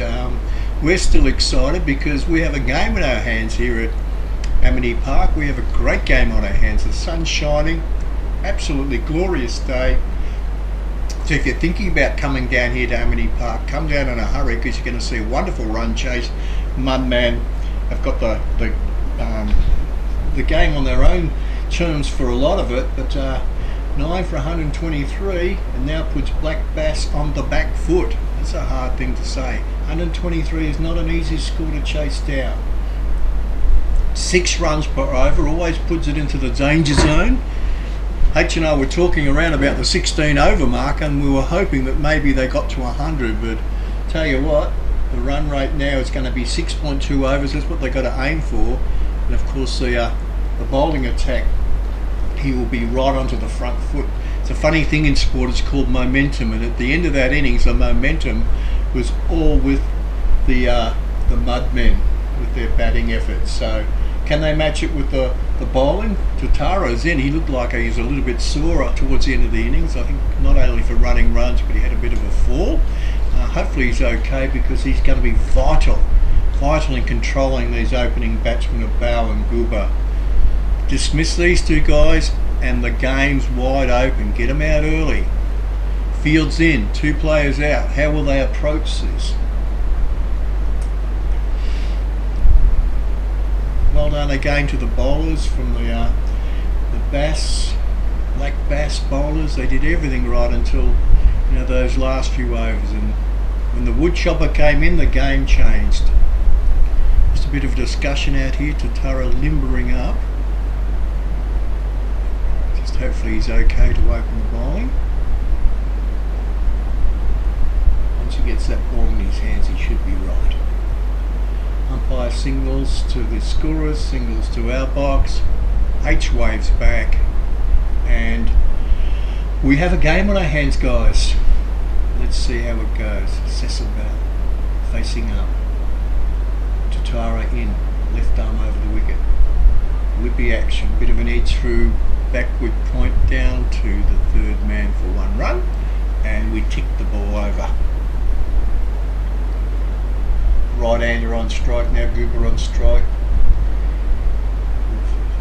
As the field frantically finds its new positions.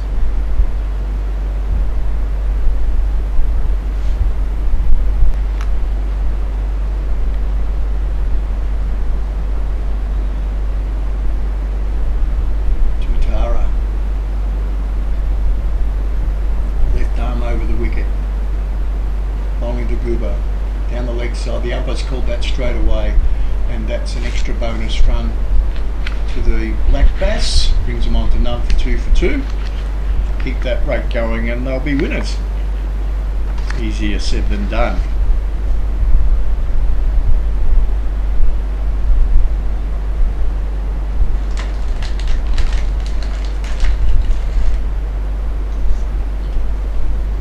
Once again, left arm over the wicket. In. Wishes down on the left side, no run. He does look a little bit sore, Mr. Tatara, doesn't he, H? Frank's not his normal fluid self there, but hopefully he can get warmed up and get stuck into his task. The 4 overs is what he's got to bowl, and he's a wicket taker, so we desperately need wickets, so they know straight away that Mudmen know they need to get these 2 out, or it will be a foregone conclusion.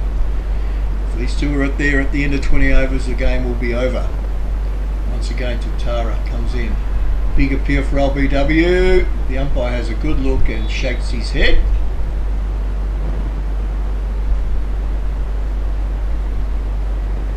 A bit of disappointment.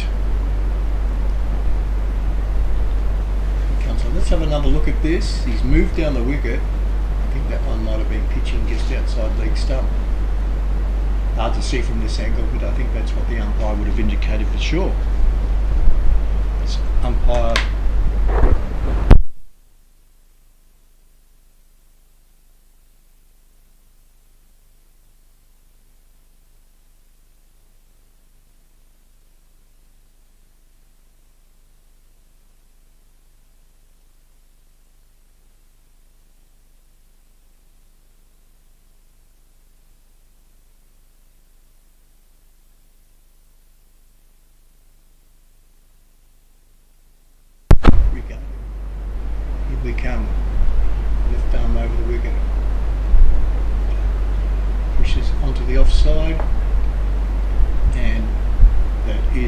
run. 2 runs, in for 2. Sorry for the break there, guys. We just had a bit of communication from the main stadium, and we're back onto our scoring now. First over, none for 4. One more delivery to go on this over. Thanks again to Barocas for the smash. Without you, this would not be happening, and all our other sponsors. In comes Tutara bowling, just pushed onto the onside, 1 run.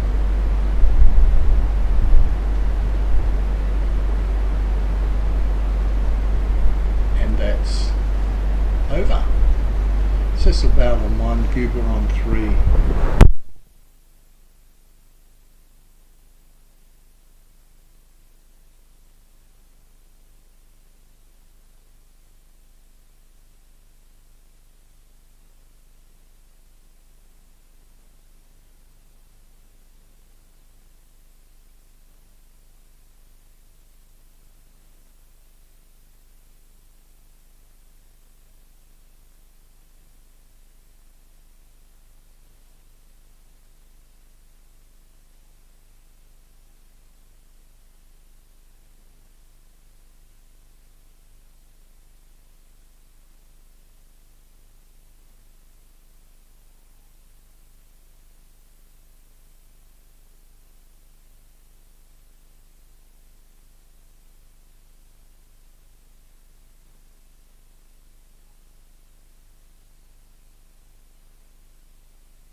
Back to the action now, guys. Sorry about that, we've got a communication issue here. Bow on 2, Goober facing, flashing outside the off stump from the first over from Vara, and that's a dot ball.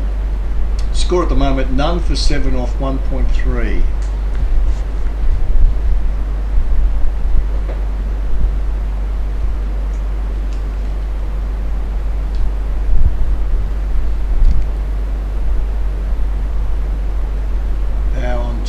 Goober facing, right arm over the wicket again. A good line, that one's hit uppishly. Underneath it is the mid off and taken gleefully there, and that's the wicket they wanted. They're very much high-fiving themselves out there, guys, because that's a vital wicket of Goober,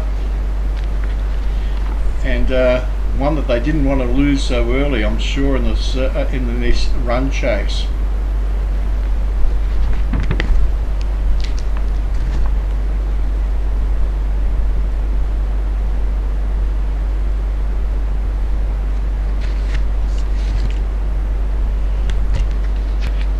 Goober takes a long walk back.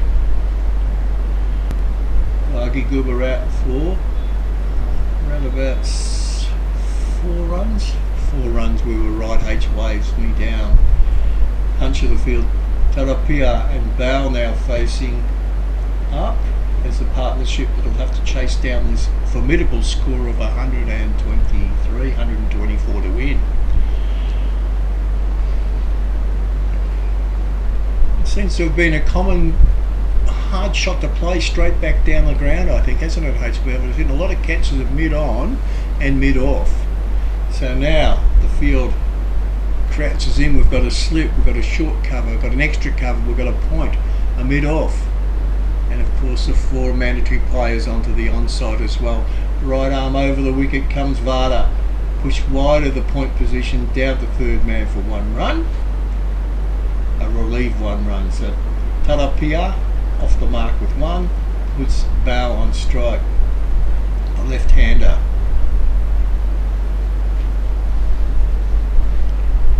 Ceci Bow, one of PNG's finest. He'd be disappointed with the fact that his team, the Black Bass, haven't made the big show, but he's still pushing hard for this victory, third position. Bragging rights. He comes well pitched up onto the leg stump and pushed on the onside. Pretty well stopped there. It's more of a stop than a field. So well done. And that sees the over out. We have wicket off that over, and we've also got only 3 runs, so that's a bonus. Once again, we're looking at that last one. We punched out onto the onside and just a really good bit of feel in there. Oh yeah, square leg. Let's check it. So far, not much to say, not much to do with only 2 overs. Run rate of around about 4 at the moment. Run rate required is 6.44. Early days yet, but with these two on strike, Tarapia and Bao, we've got some striking force for sure.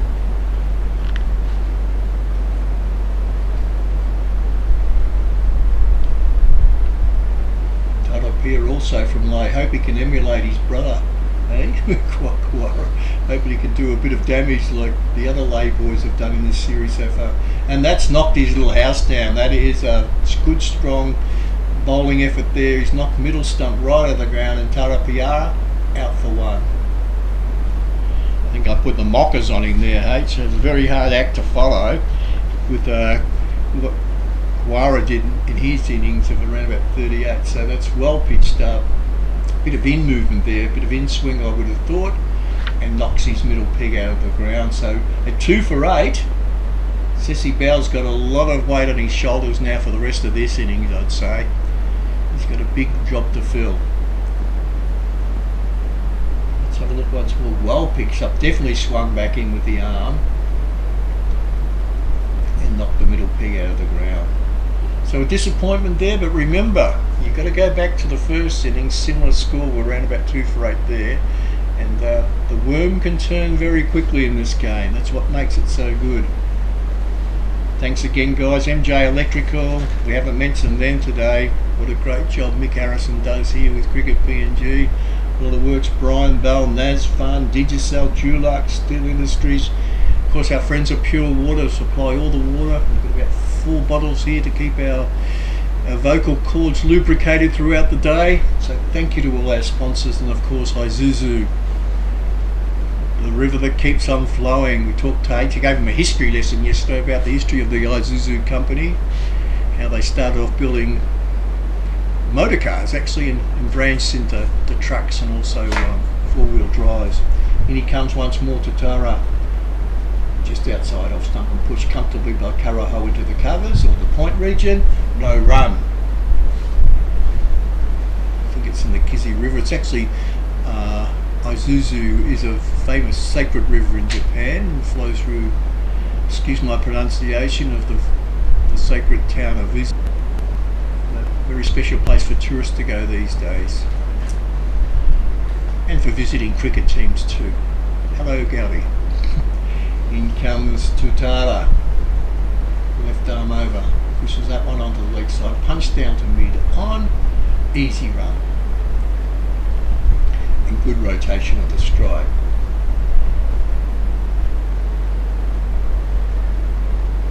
So that puts Karaho off the strike, Ceci Val on 2. I bet you he was faced young Tutara for many a net session over the years, many a net session. Very well that know where not to bowl and where to bowl.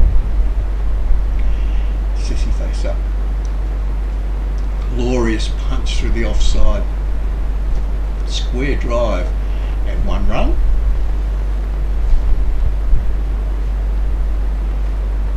We're lucky that Karaho and Bao are left-hand, right-hand combination, because they look very similar out there, don't they? They look very similar in their stature. We're blessed that they are a left-hand, right-hand combination, and we'd get really confused. Tatara, thumb over the wicket. A good start by him. That one's pushed onto the onside and a run. Squeeze him up slightly. So there's a bit of movement out there still, I'd say, H. With the ball, only being nearly 3 overs old. Would you expect that? H and I have had big discussions over the year about the white ball and the red ball and how much it moves around, so we've done a few experiments over the years. H has been trialling out a few of the old platypus balls for me. Swing quite profusely, whereas I always found the white balls harder to get to move. This one's up, over pitch, he's gone for an LBW appeal and he's been given out. A bit of bewilderment around there, guys, but that was a definite decision out very clearly. H is going to have a close look at this one on the replay, but Caraho out. Let's have a look once more. Well, that's for us not to make a comment on, guys, there, because it was a very difficult angle we're looking at. A very difficult angle, but let's have a look once more. Oh dear. Well, as we said, we're not there and our angle's not straight down the back of the wicket, so it's a bit difficult for us to judge. But the batter was very, very disappointed. Once more. The ball was moving too, wasn't it? Quite prodigiously moving as well. And the peel's gone up and it's been given out. So umpire idiot. Quite determined. Now we've got the situation, guys. It's very similar to what was happening in the first innings.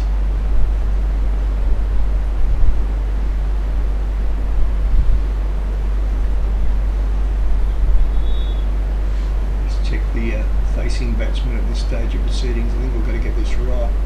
Punch through the covers, but my calculations, that's now facing. Is that correct, H?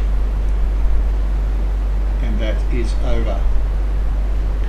I think what happened there, the scorer wasn't quite sure. He thought that was the last ball of the over, but obviously it wasn't. So now we've moved on to a total of 3 for 10 or 3, and Vara will be bowling the next over by our calculations from the Bassini end.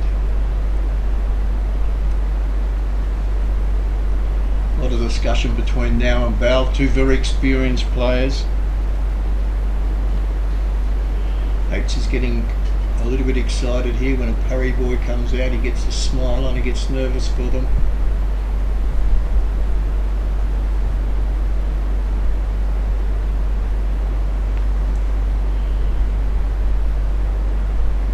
Patrick now facing short of length, pushed on the onside, round the corner.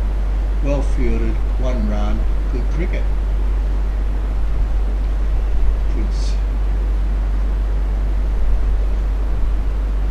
Now, sorry, we'll get this right, guys. We've got up to date now with our scorers.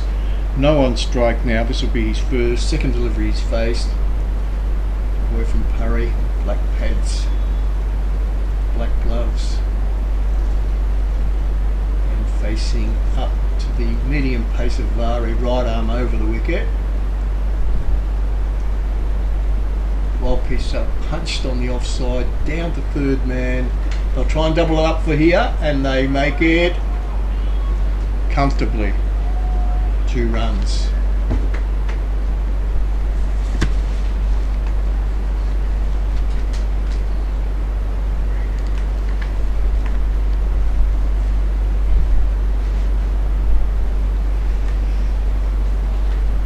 Well, it's like history repeating itself, guys. Here, 3 for 13. We never thought we'd have a score of 123 runs to chase, so we're not giving it up at all here, guys. This is a rarity in 2020 cricket.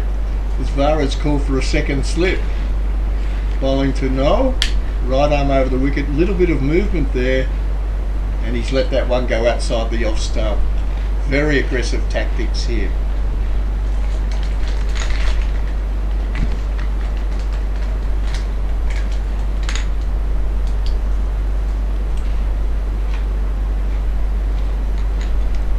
Again.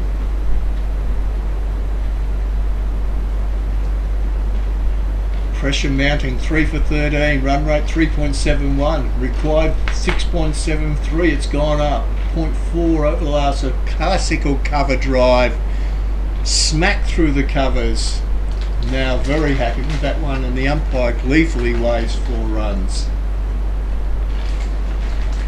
We're in the turn once more. Run rates required now back under 6.7. 6.55. 1-4 can change the game in an instance. That's a glorious cricket shot. It's a test match shot, that one, H, isn't it, eh? Beautiful shot. Once again, second slip stayed there. They're still confident. Over pitch down the leg side, a bit of tickle onto that one. If it has got some bat, it should go nearly 4. A fine leg comes around, left arm fielder, and gets it back. 2 runs. I think he's called leg buys on that, H, is that correct? Yep, he has called leg buys, so no runs to now, but he's still got the strike and looking very confident out there. 2 slips still in place. Natural movement out there for the bowler. Shining up vigorously. They probably realise one of these batters go out and they're right in the box seat. They get one more wicket. Oh, a bit of bounce on that one, but push wide of third man. Wide of point to third man and run through for 1.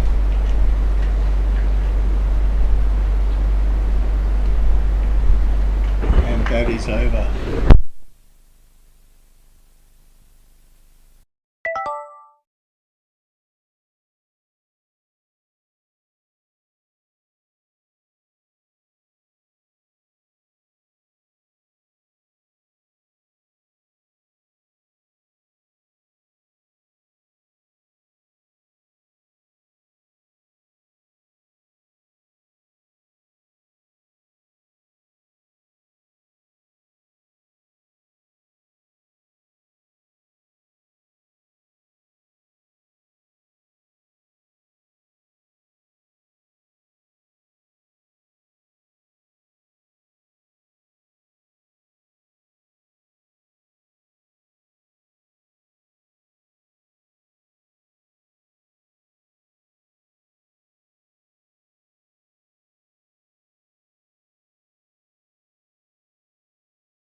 Welcome Rugi back into the commentary box at a very delicate situation here, guys, at 3 for 20.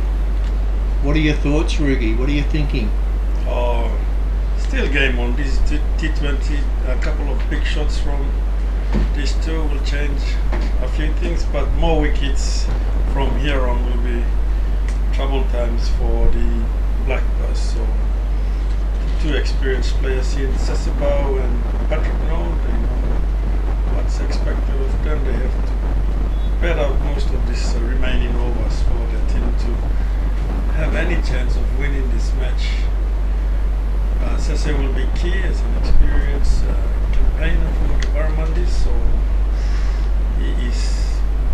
there's a lot at stake for him as a senior player and captain of the team, the Black Bus. Still doable, like you said, Tony. The innings, we didn't think they would get to 124, but they actually did, with some late hitting from Richard Quara at the later stages of the innings, scoring a handy 30 odd runs. 38 runs. 38, wow. Top scoring with 38. So it's doable from here if someone is patient enough to stay on, fight these challenging times, and there will be happier times later on in the innings if they bet out most of these overs here. Tutara in from the Mano end, left arm. Still a little bit of movement. He tends to get a bit of bounce every now and then too. Yeah, there's a bit of bounce happening on both ends of the wicket. So, and safely guided by Patrick Noel. I think he understands the situation now that him and Sase will be needed by their team to have a chance of getting the target of 124. Nice in the punch once more. Left arm again. He's giving himself a bit of room. Punch that Bit of a blurry vision there. Have they gone for two there? It's just the one run. So pretty happy with that shot. It's something we have seen today when they have tried cover on drives and off drives. They've been uppish on a lot of occasions, and maybe the wicket's holding up a little bit. But I think Varney can be very proud of what he's produced, considering we had about 4 inches of rain last week. I think he's done a splendid job getting a bone dry pitch out there for our Sunday smash competitions. In comes Tatara in once more, flayed away on the offside through mid off, and that's beautifully played for 4 runs. That's a classic job there from Dow. It's a test match shot as well, Ricky. Hey, beautiful shot. Yeah, that's a very good shot again from Sesebao. It was there to be hit and got a bit wide offish side. Just played it upish in the air over the infield and raced down to the boundary. Sesebao is on 8 runs now. Yeah. 8, so this is a key partnership happening now for the Blackburns.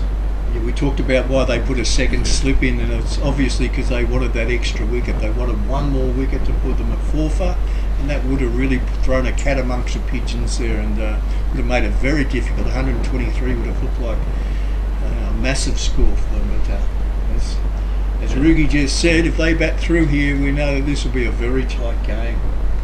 Yeah, good on the Mudmen.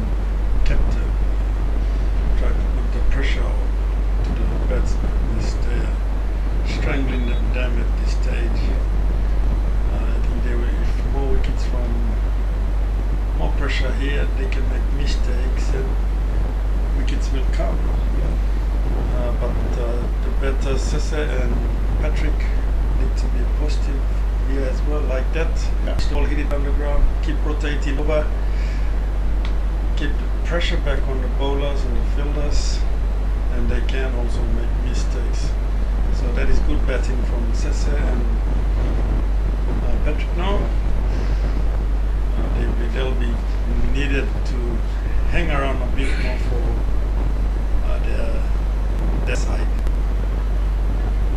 Sese is back on strike now. He is on 8 runs. John Carrico continuing from the Rita Flame caught and off the ground. Third ball of his first over. Sese goes for a big shot. Was that a stumping chance, Rugi, do you think? I think by the keeper's demeanour, I think he's called it a wide. Called it a wide. There was a bit of 10 just across the batter. That was a chance. Yeah. Went back in. Yeah. Price wicket of Sesebao as well, but the keeper couldn't hang on to the ball. That would have been very handy for the Mudmen bowlers, as this partnership is starting to creep up.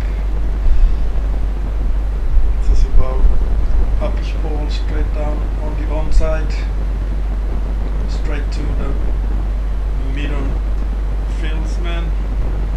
Sesebao runs across for a single run, brings the score to 28 for the loss of 3. 2 more balls to go in this over. I think this is the last ball. Yeah, the last of the power plays. Punch through the cover region, deep mid on, covers for the infielder, and only a run taken by Patrick No. Sesebao backward strike, wide ball, umpire says that's over ball. 3 for 29 after the power play overs of 6 overs for the Blackburns, chasing a target of 124. That's the WHAM graph there, indicating of how the run rates are comparing between the two sides. And I think Blackburns are creeping over at this stage. Wickets will be key for the Mudmen here, as Sesebao and Patrick No are starting to build a handy partnership for the Blackburns. Once you again, Tony, to our sponsors. Yeah, we've just gone through them all. We've given them all a big plug today, Rugi, but they've done a wonderful job, all of them, to keep sponsoring Cricket PNG. Cricket wouldn't be happening without your sponsorship. So we've plugged up Pure Water for sure, MJ Electrical, TEPNG, Barocco Motors. We invented a new word, didn't we, H? It's called a D-Max. So when we ever hit a 6, it's a D-Max dual cab. Once again, punched into the offside. So we've invented a few new words. I think that's gone through the field, hasn't it, Rugi? Yeah, and it's still there from the mid of fieldsman. Yeah. Safely back for the second run. Good run in between the wicket by Sesibao and Patrick. No, putting pressure back on the field, I was thinking. Correct. Yeah. Into the 7th over. Tau is on. Has been interested in bowling at the Mudmen.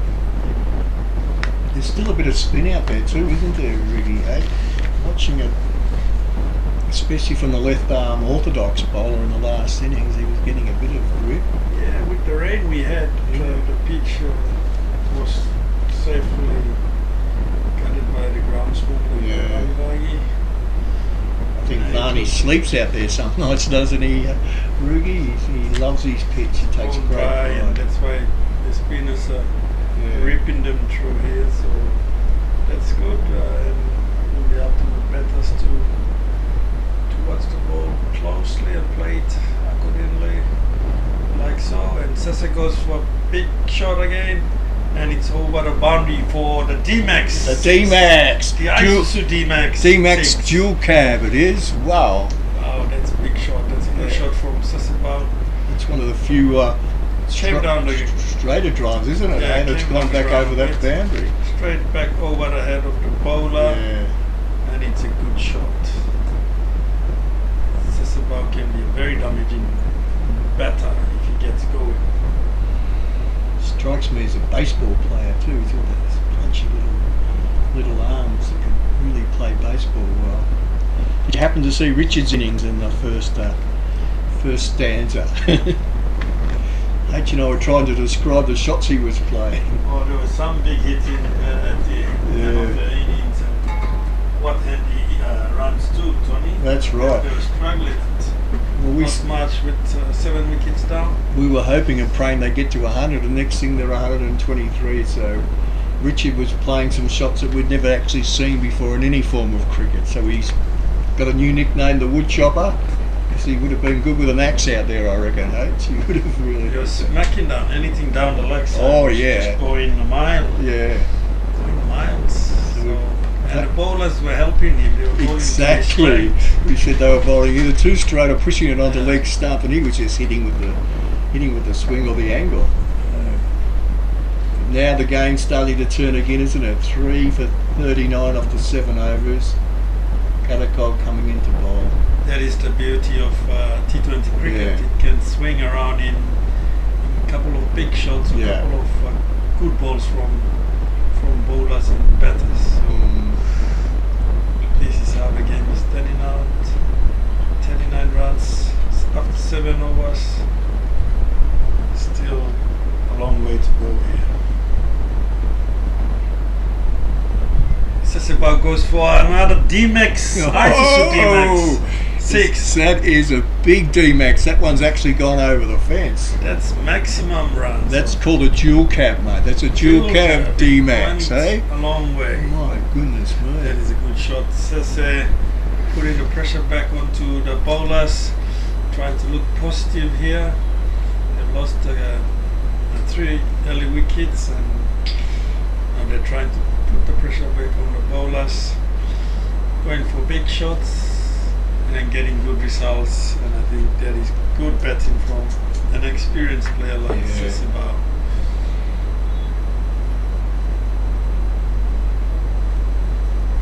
John Carrico is back on the attack, bowling his second over. First ball goes for a big 6, and Sese goes again. Back-to-back 6s, back-to-back D-Maxes. My That goodness, is another good shot from Sesibao. It's like a video replay, wasn't it? Eh? Exactly the same shot, same delivery. Exactly the same spots where the first one went. Yeah. Like I said, bringing the pressure back on the bowlers, looking positive here, keeping the scoreboard ticking. I think, and they've reached their 50 runs. Whoa! In the 8th over, so looking very positive here. Slap through to the offside region, straight to the fieldsman, and no run here. Dot ball and a good comeback from Tom Carrico. Dot ball after 2 sixes, goes a little bit wide at the off stump area, played over the infield, safely bounces on the ground for another 2 runs for Seseba. He moves to 28 or to 30 with the 2 runs. He's looking solid now. Still a long way to go. 3 for 53. Seseba looking solid here. Another single, testicle down the gully region. Another single for Seseba, 31 runs now of 17 balls.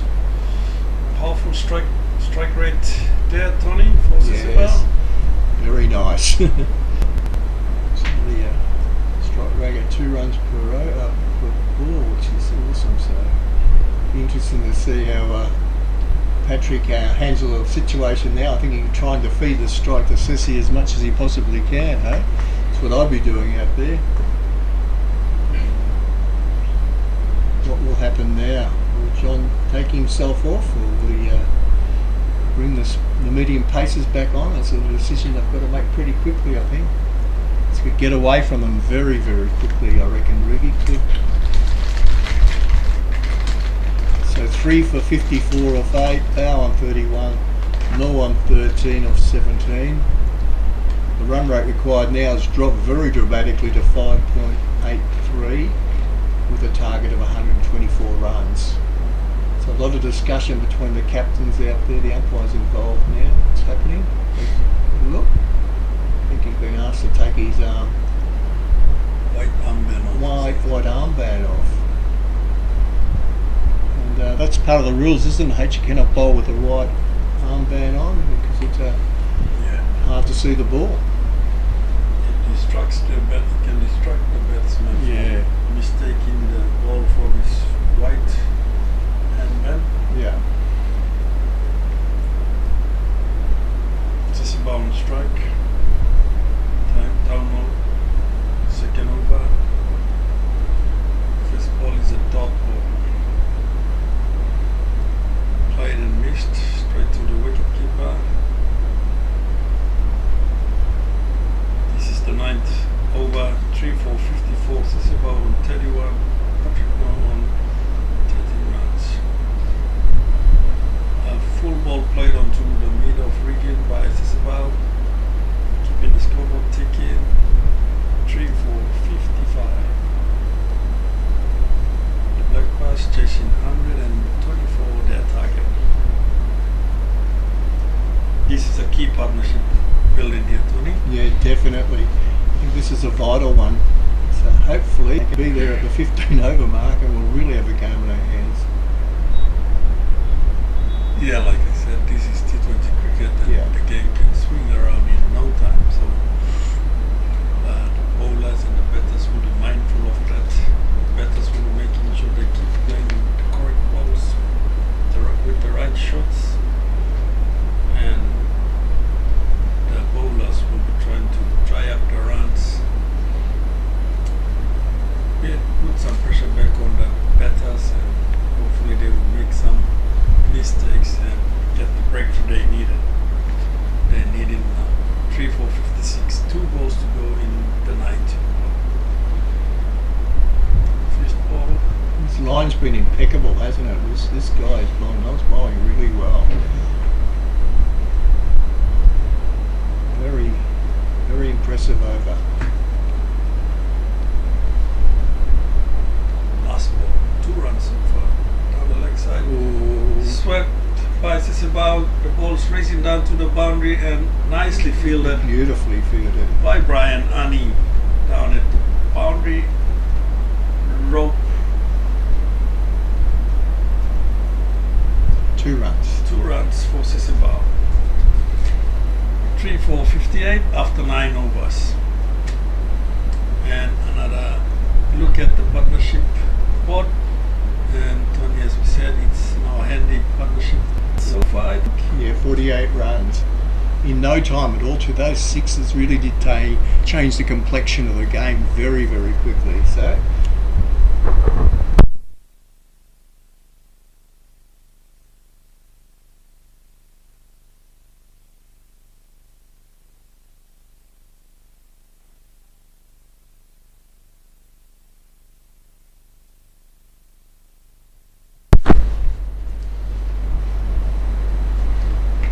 Back to Amini Park, Tony, 3 Yeah. for 58.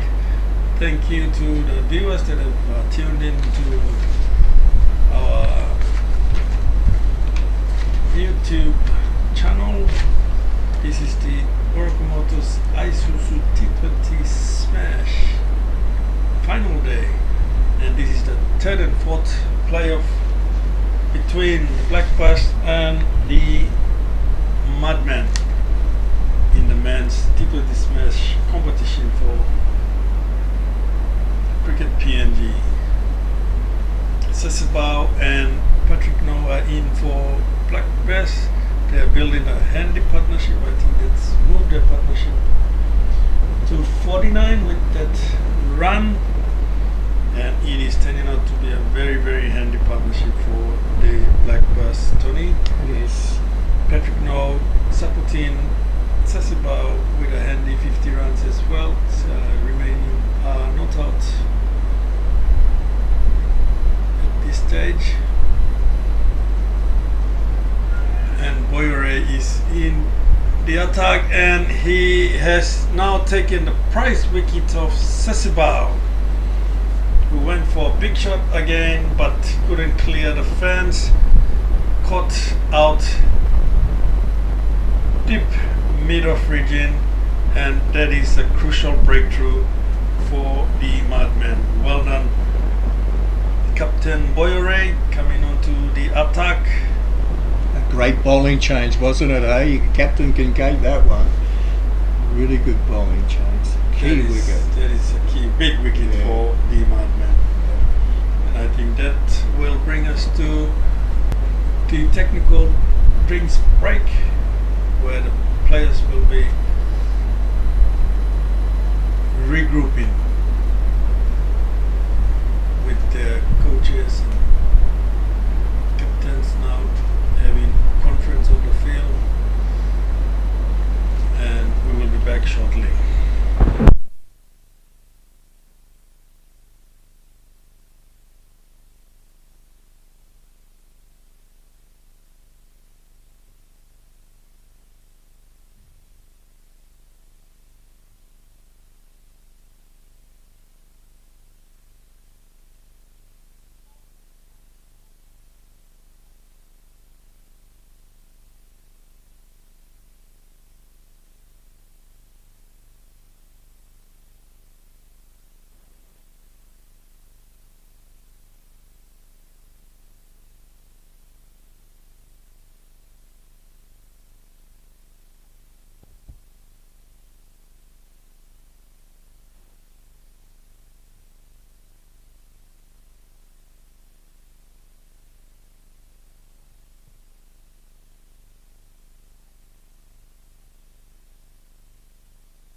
Back here in action, Rugi's going to call the next couple of overs for his guys. It's a balancing act once again. Just when you think the game has swung in the way of the Black Bass, one wicket can change everything. So a good bowling change there. Boyo Ray coming into bowl, floated one outside the off stump, and Cecil just couldn't resist having another smack over the fence, but it never eventuated. So it's at 4 for 59. Boyo Ray coming in, right arm laconic over the wicket, pushes that one down the leg side, and the umpire's called it wide.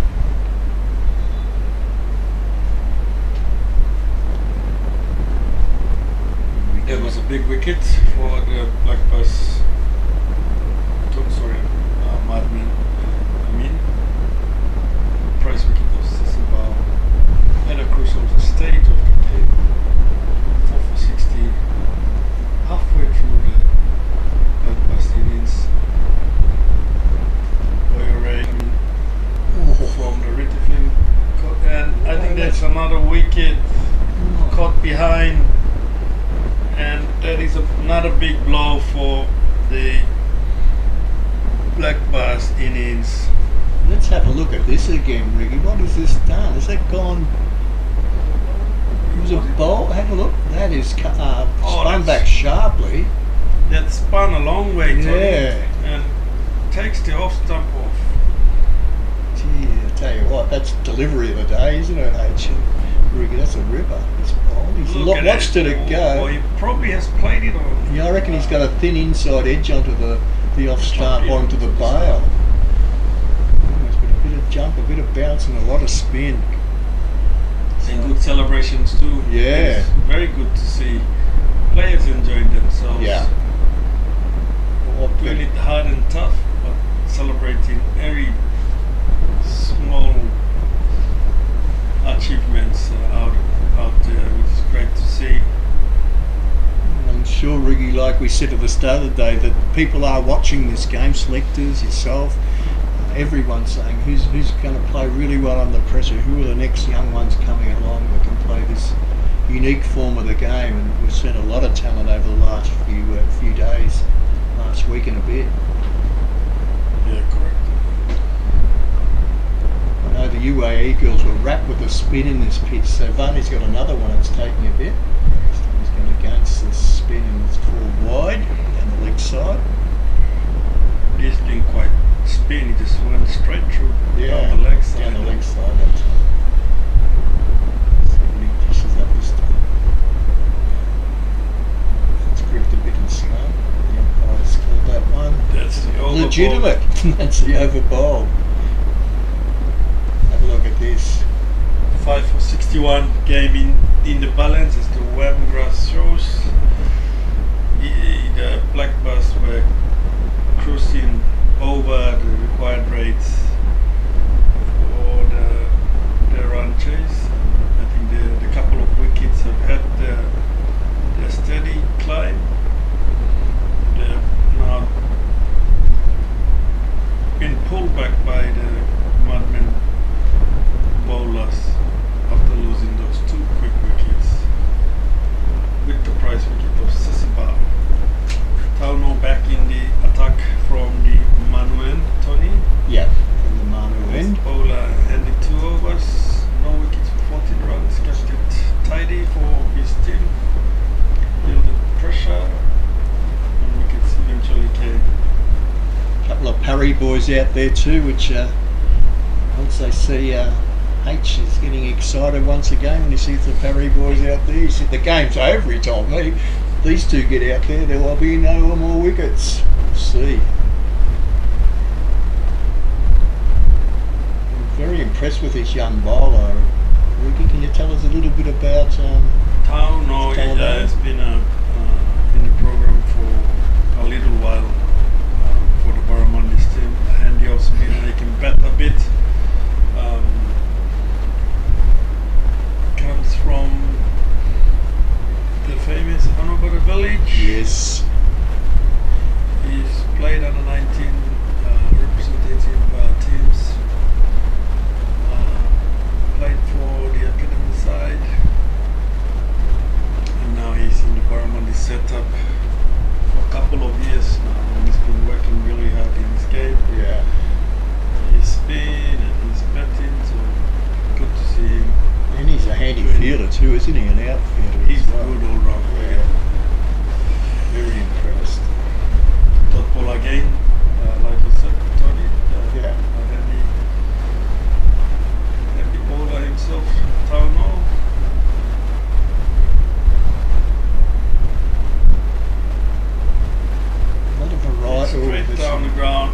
Oh, that was close. He nearly. I think he did. He get a. He must have got a hand to it. I think. It was a big effort by the fielder, but to no avail, Tony. Yeah. Just missed it. Yeah. There's no second guessing there. He had 100% go at that one in the outfield. So unfortunately. 5-4-64. Last ball from Town will come in. Played safely with a developer now. He is on 2 runs, not out, and Patrick No is going to be key here for his team's run chase going towards the end of the innings. Manhattan, rough score comparisons over by over. The Black Bass still needed 60 runs to win this game in 54 balls with 5 wickets in hand. Boyery, captain of the Mudmen, is back, or is continuing from the Rita Flyncott's end of the ground. This is his second over. 12 over, coming up with Boyery to go first over. Tossed up in the air and driven through the coverage by Patrick No and takes his score to 17, and his team score moves up to 65 in the 12th over. Boyery has taken 2 wickets for Amini 4 runs, so that is a very good bowling starts for Boyer, and I think that is a close one as Lacquer goes for a big shot, misses, but safely regains his back foot before the keeper cleans him. And the umpire said not out. He was back in time, and Lacquer now survives. The 5-4-65. This is the 12th over with Boyery bowling nicely from the Rita Flyncott end of the ground. 2 for 4 runs, bowling his second over. Punches back to the bowler. No interest to run. Dot ball again. Lacquer now on strike.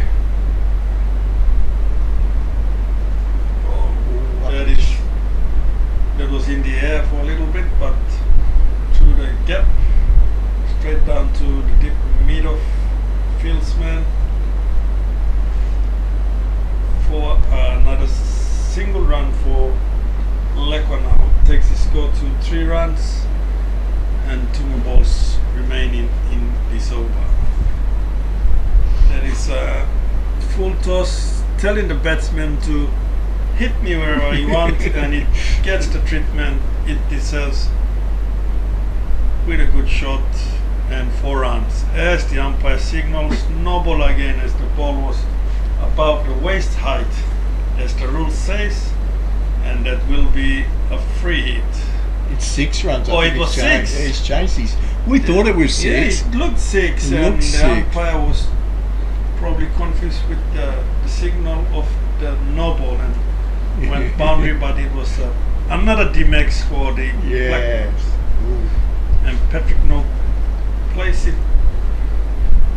down to the mid of region, and there's a midfieldsman got in the boundary there, so restricts the batters to only 1 run. That was a free hit ball too. This time he's in trouble, I think. No, the umpire says not out.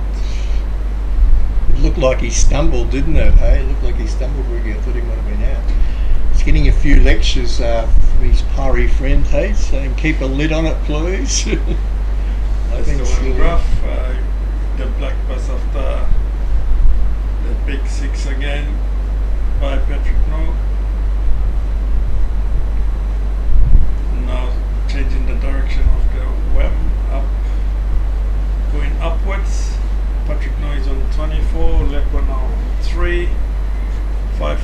64 after 12 overs. Tony, a friend Tauno is back. Who is Yes. continuing from the Mudmen of the ground. This will be his last over.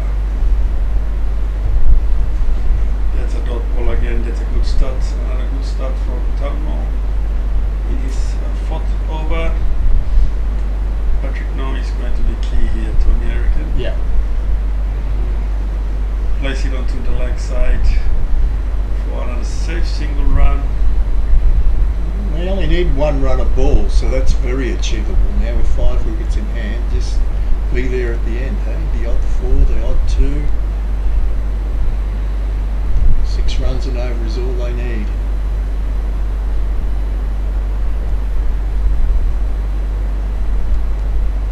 Down the leg side.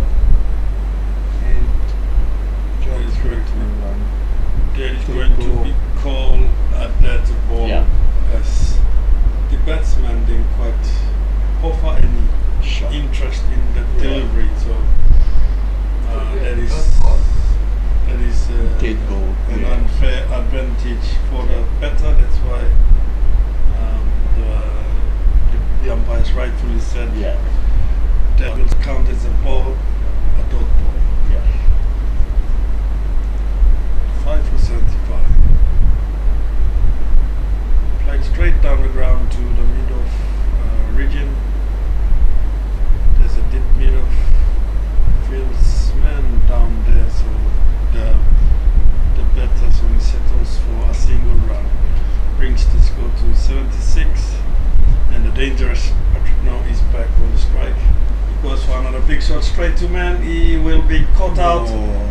And as we were saying, he was a key man. He just played it straight to the field spin down at the deep fine leg, square leg region, and that is Patrick No's wicket gone, and Blackbus are in all sorts of trouble at 6 for 76. Still needing 2 metres either way. There was 6 runs. He's really smacked that one on the onside, but unfortunately he's hit it straight down the throat of the fielder. So congratulations to the captain for putting him in exactly the right spot. I think they know each other very well. They know their hitting zones, they know their strengths, their weaknesses, and obviously they knew where Patrick's weakness was in terms of hitting the ball in the air on the onside. And wow, Hooker's into bat now, into the tail enders, Rugi. Hope they can wag. Hope they can push it close to this tally of 123. I'm not quite sure.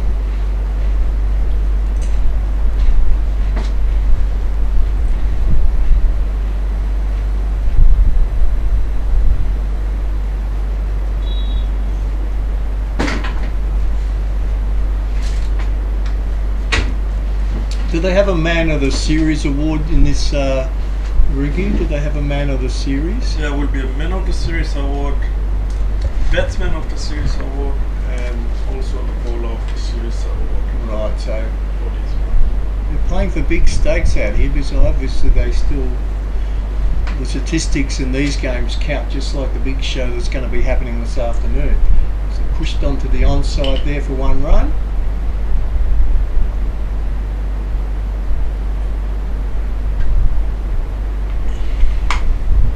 It takes Hooker off the mark on 1 and now on 4 off 11. So the end of the over, another wicket taking over. Nice figures. And thanks to Rugi for all his commentary this morning. It's been a blessing to have the Barramundi's legend here with us at the moment, managing everything here today too. He's got a massive job over the next few days and very excited about what's going to happen this afternoon. Thank you again to Rugi. He'll be back, I'm sure, during the grand final. And we'll see you later. We'll have more bickies and stuff for him too. We haven't opened the M&Ms yet. So guys, we're not going to make any predictions, H. We're not going to say anything because every time we say something, the worm turns. So we've got Vuivagi coming into bowl. He's obviously bowling his spinners. We have Pulkar on strike. and we have a game on our hands.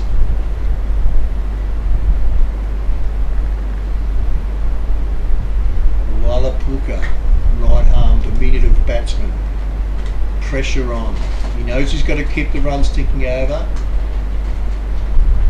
and push onto the offside, no run. Who does it fall onto now, do you think? Lekwa? I think Lekwa's got big responsibility in his shoulders for the rest of this innings. But once again, as H will tell you, when you've got Parry boys out there batting, anything can happen. Chance for an overthrow here, just keep it calm, keep it calm. So two Parry boys out there once more. They'll know each other's game really well, but Louis Varghese, he's got other ideas here. He knows that one more wicket, dare I say, that one's down the leg side. It's maybe a little under edge onto that one. They're looking for two, they're going for two, and there's a run out chance. I think he might be out, and he is. Well fielded, but really a suicide run there. What were they thinking, H? What were they thinking? So that's a run out. Puka, of course, can only blame himself. He called for the second run there. He took them on. He's very nippy between the wickets, but a brilliant piece of fielding and well taken by the keeper. Stumps knocked off the top of the bails, knocked off the top of the stumps, and that's a key wicket.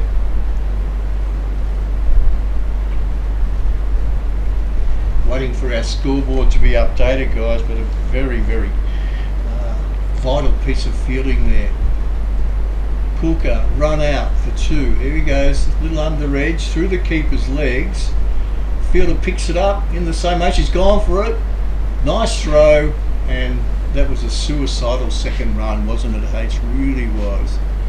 And very disappointing for the young man. Very disappointing. Moria, the experienced Moria, coming into bat. Lekwa now, a lot of pressure on his big shoulders, his broad shoulders.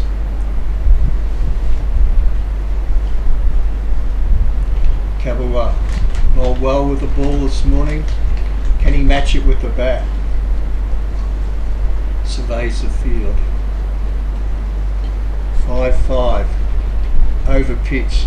Back down, smack down through mid-off. And one run.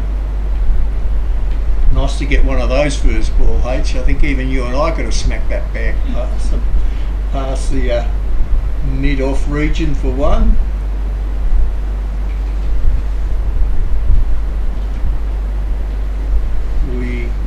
Varghese, one wicket.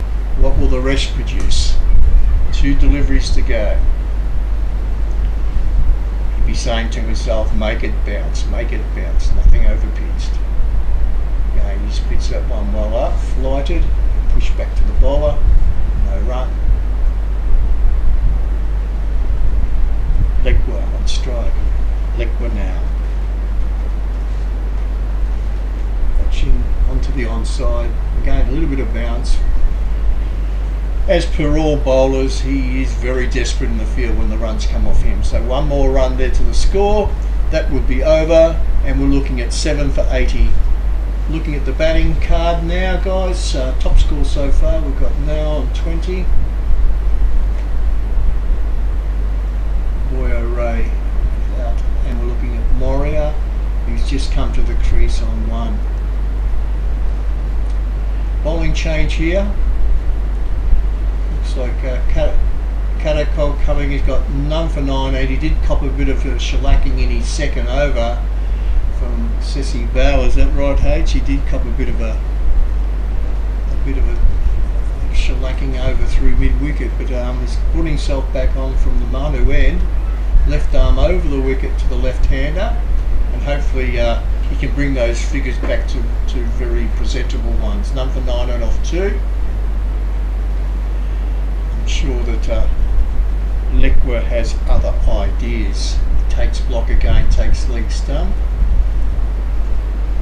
Surveys the field, looking at, we've got a deep mid wicket and a deep square leg on the fence there. Are they his striking zones? Let's have a look.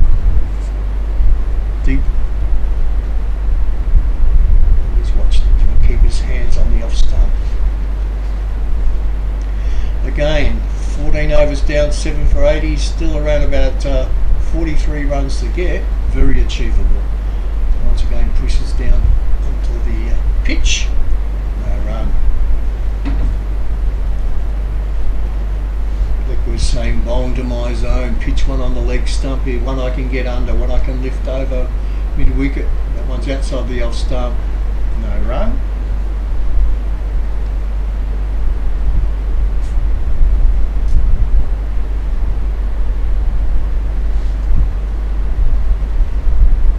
Again, touchdown in front of him. If he was playing Creo cricket, he'd be down the other end by now. In Creo cricket, the kids game, we have 3 dot balls and you have to swap ends. This time it's a top spinner pushed into the covers, and they thought about it, but no chance for a run there. That would have been suicidal as well. So the picket fence coming here. Can Karakol redeem himself and get a maiden over? Comes John, left arm around the wicket, angles this one across, a bit of bounce, a bit of lift, a bit of spin, and well bowled. Maiden overs are as rare as hen's teeth in this form of the game, and he's just delivered a ripper.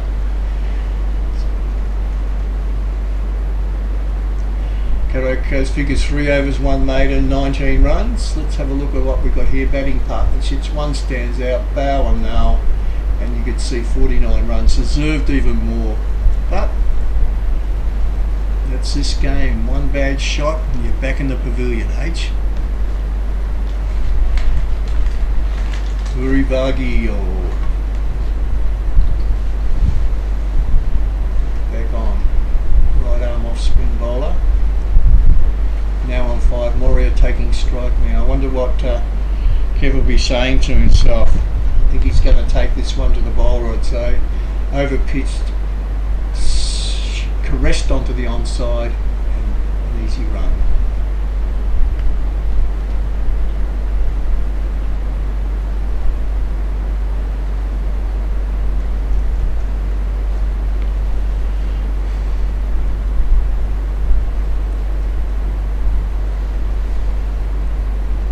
Vagi, right wicket, bowling to Now.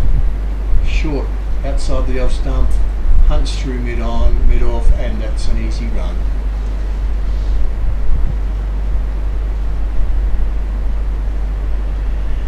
You can see the equation changing here, guys. 42 runs to required off the 28 deliveries, so a boundary would be very handy in this over especially. Just to drag it back. That one's down the leg side slightly. Obviously spun in his lift that one up onto the offside, no run.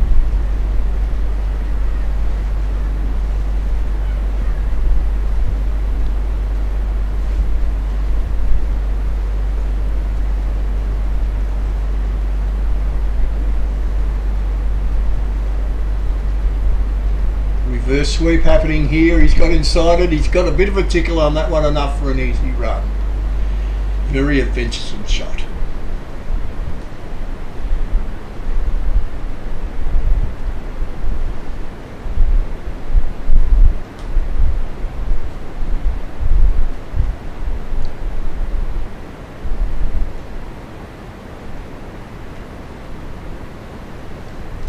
Uivagi in onto the leg stump. He's got underneath that one, and that is 6 runs. Well done. That's the D-Max. D-Max of the day. Well done to young Lekwa. He's got underneath that one, and it's a lovely shot. Just pulled back with a square leg, got underneath it, and took it for the maximum. Brings him up to 12 runs and changes the complexion of the game again. We said we needed a big shot. H and I predicted it again. One game can swing that worm once again. In he comes. This one outside the off stump. A bit of a cut shot down to, and he's made it through. They're looking for a second run on the overthrow. Nothing silly. So it's 4 balls remaining, 24. So it's narrowed the gap remarkably. 1-6.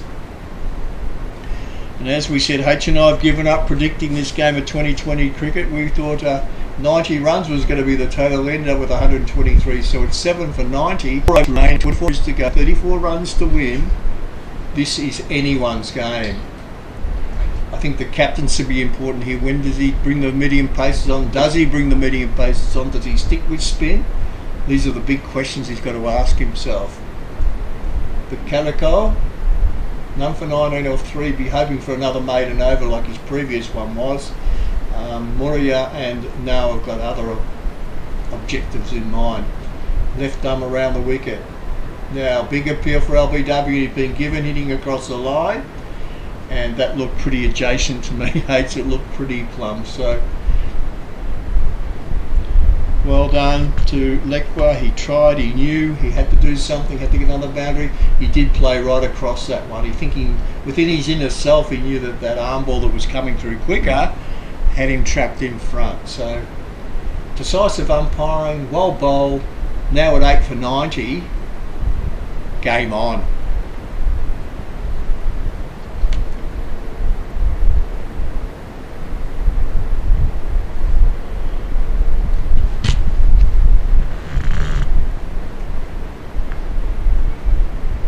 Andrews in there, guys. He'd have mixed memories of his bowling performance. He bowled really well, but when the wood chopper got hold of him the last couple of overs, the worm turned. So I'm not quite sure of Faye's ability with the bat. H says he can hang around for a while, but hopefully for his own sake that he can get a couple of big hits out and really even this game up again. The pendulum has definitely swung in favour of the Mudmen with that wicket. Two newish batsmen at the crease and an accomplished bowler bowling. It's going to be difficult to get those 34 runs. He pushes that one onto the onside, no run. And I think Katako would realise that a dot ball's really as good as a wicket in this situation. That's not true though, Hayes. Nothing's as good as a wicket for a bowler. That's nonsense. And here comes from the floater. Push back to the bowler. No run. Played in great spirit again these games, hasn't it? H played in great spirit. You can see a lot of teammates out there in opposition sides, so it's always in good spirit.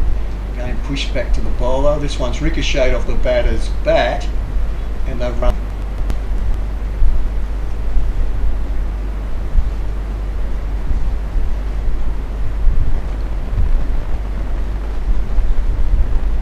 Puts Moria on strike. He's on 3 off 4, 33 runs, 20 deliveries to go. Katako comes in, cuts it through to point, 1 run achieved.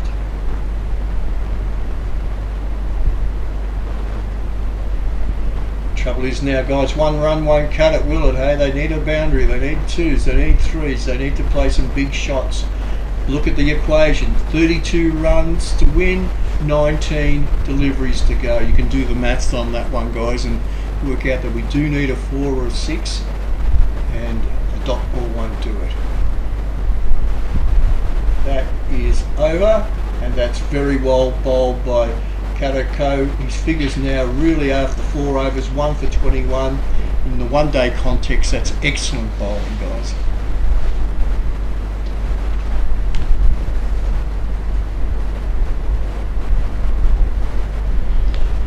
John can be pleased. We had a look then at the Manhattan. It's a sort of similar scenario here. We have 32 runs required from 3 overs, 2 wickets in hand, and 2 newish batsmen at the crease. Barrett's come back in, the medium pacer.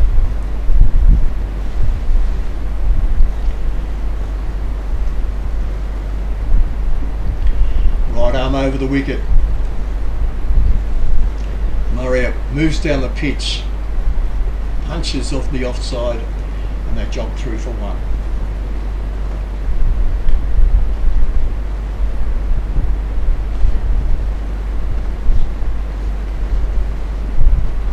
Black Bass, 8 for 93.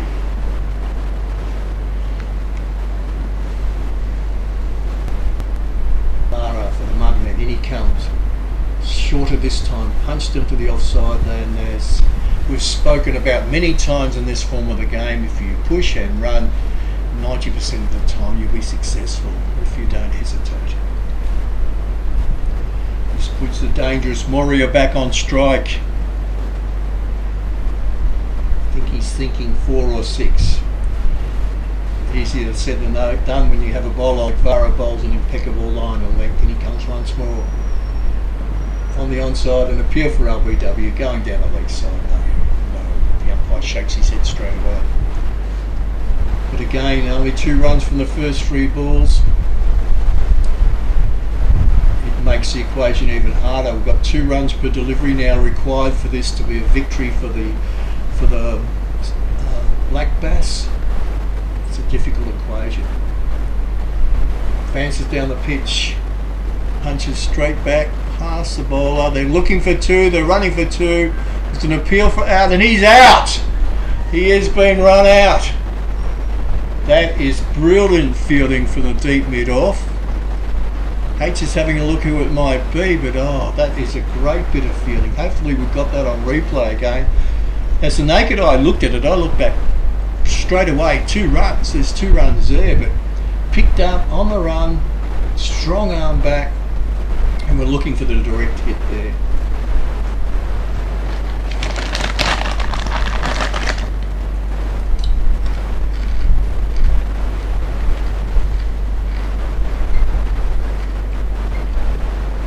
Here we go. Glorious shot. Picked up, one hand throws, and the ball's gathered and knocked the bails off.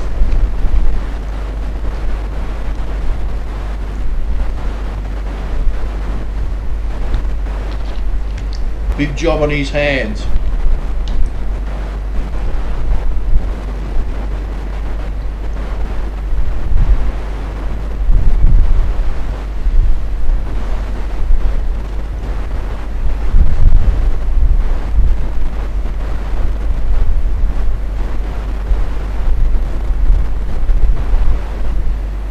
On strike, there's always a chance. Here we go.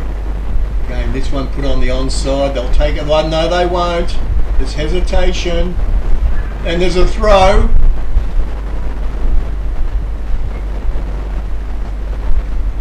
I think it's been given not out.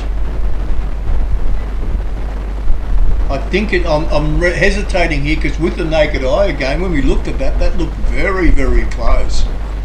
So Moria's thought was, I'm going to take the strike here. I want to face as much as I possibly can. Off the pad, they've run, or went to run, then there was a yes, no, wait, and going back, picked up, thrown. We never saw the end of it. This one on the onside once more, and that time it's a definite run, and Moria's happy to take the strike for the 19th over, the 18th over. Over call, 28 runs to win, two overs to go, a run rate of now well over 2 runs per delivery. We have Arua coming in here to talk to our scorer. Welcome Arua, our cameraman, our jack of all trades as well. With 2 overs to go, 9 for 96, and H and I are definitely not making any comment about who we're going to predict to win this game, because every time we've said something today, it's gone pear-shaped for us. Things have changed, so I'm not going to make a prediction. I think the Black Bass have got their backs against the wall, but Tatara coming into bowl left arm around the wicket to the right-handed batsman Moria. Obviously know each other's strengths and weaknesses very, very well. Slight hesitation.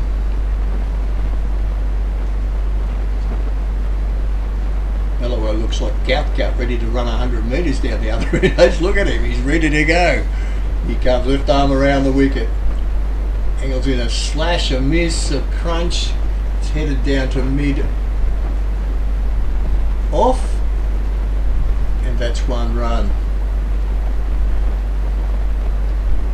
I don't know much about Bellower. H is saying, is he from Pari? No, H doesn't know much about him. He only knows the Pari players anyway, so here we go. He looks a little bit nervous, a young fella though. He's got the experienced Tatara bowling left arm mediums around the wicket to him. The youngster does look nervous. Left arm over. Comes in. Ooh, that's gone between. He's backed out towards leg stump a little bit there. It's gone between the pads and the leg stump. It's the only medium big guy. Yes.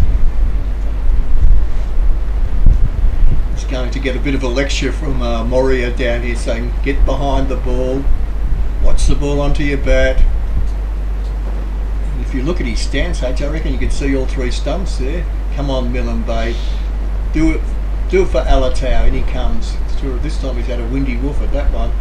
Pure for caught behind, not out.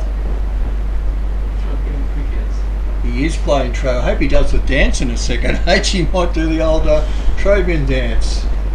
As we've mentioned before, guys, we've had a marvellous ceremony last year on the 50th Independence Day where the Trobian dancers came and applied their trade to us and taught us many, many things about the ancient game of Trobian cricket. Once more to into bat down the leg side. He's giving himself plenty of room.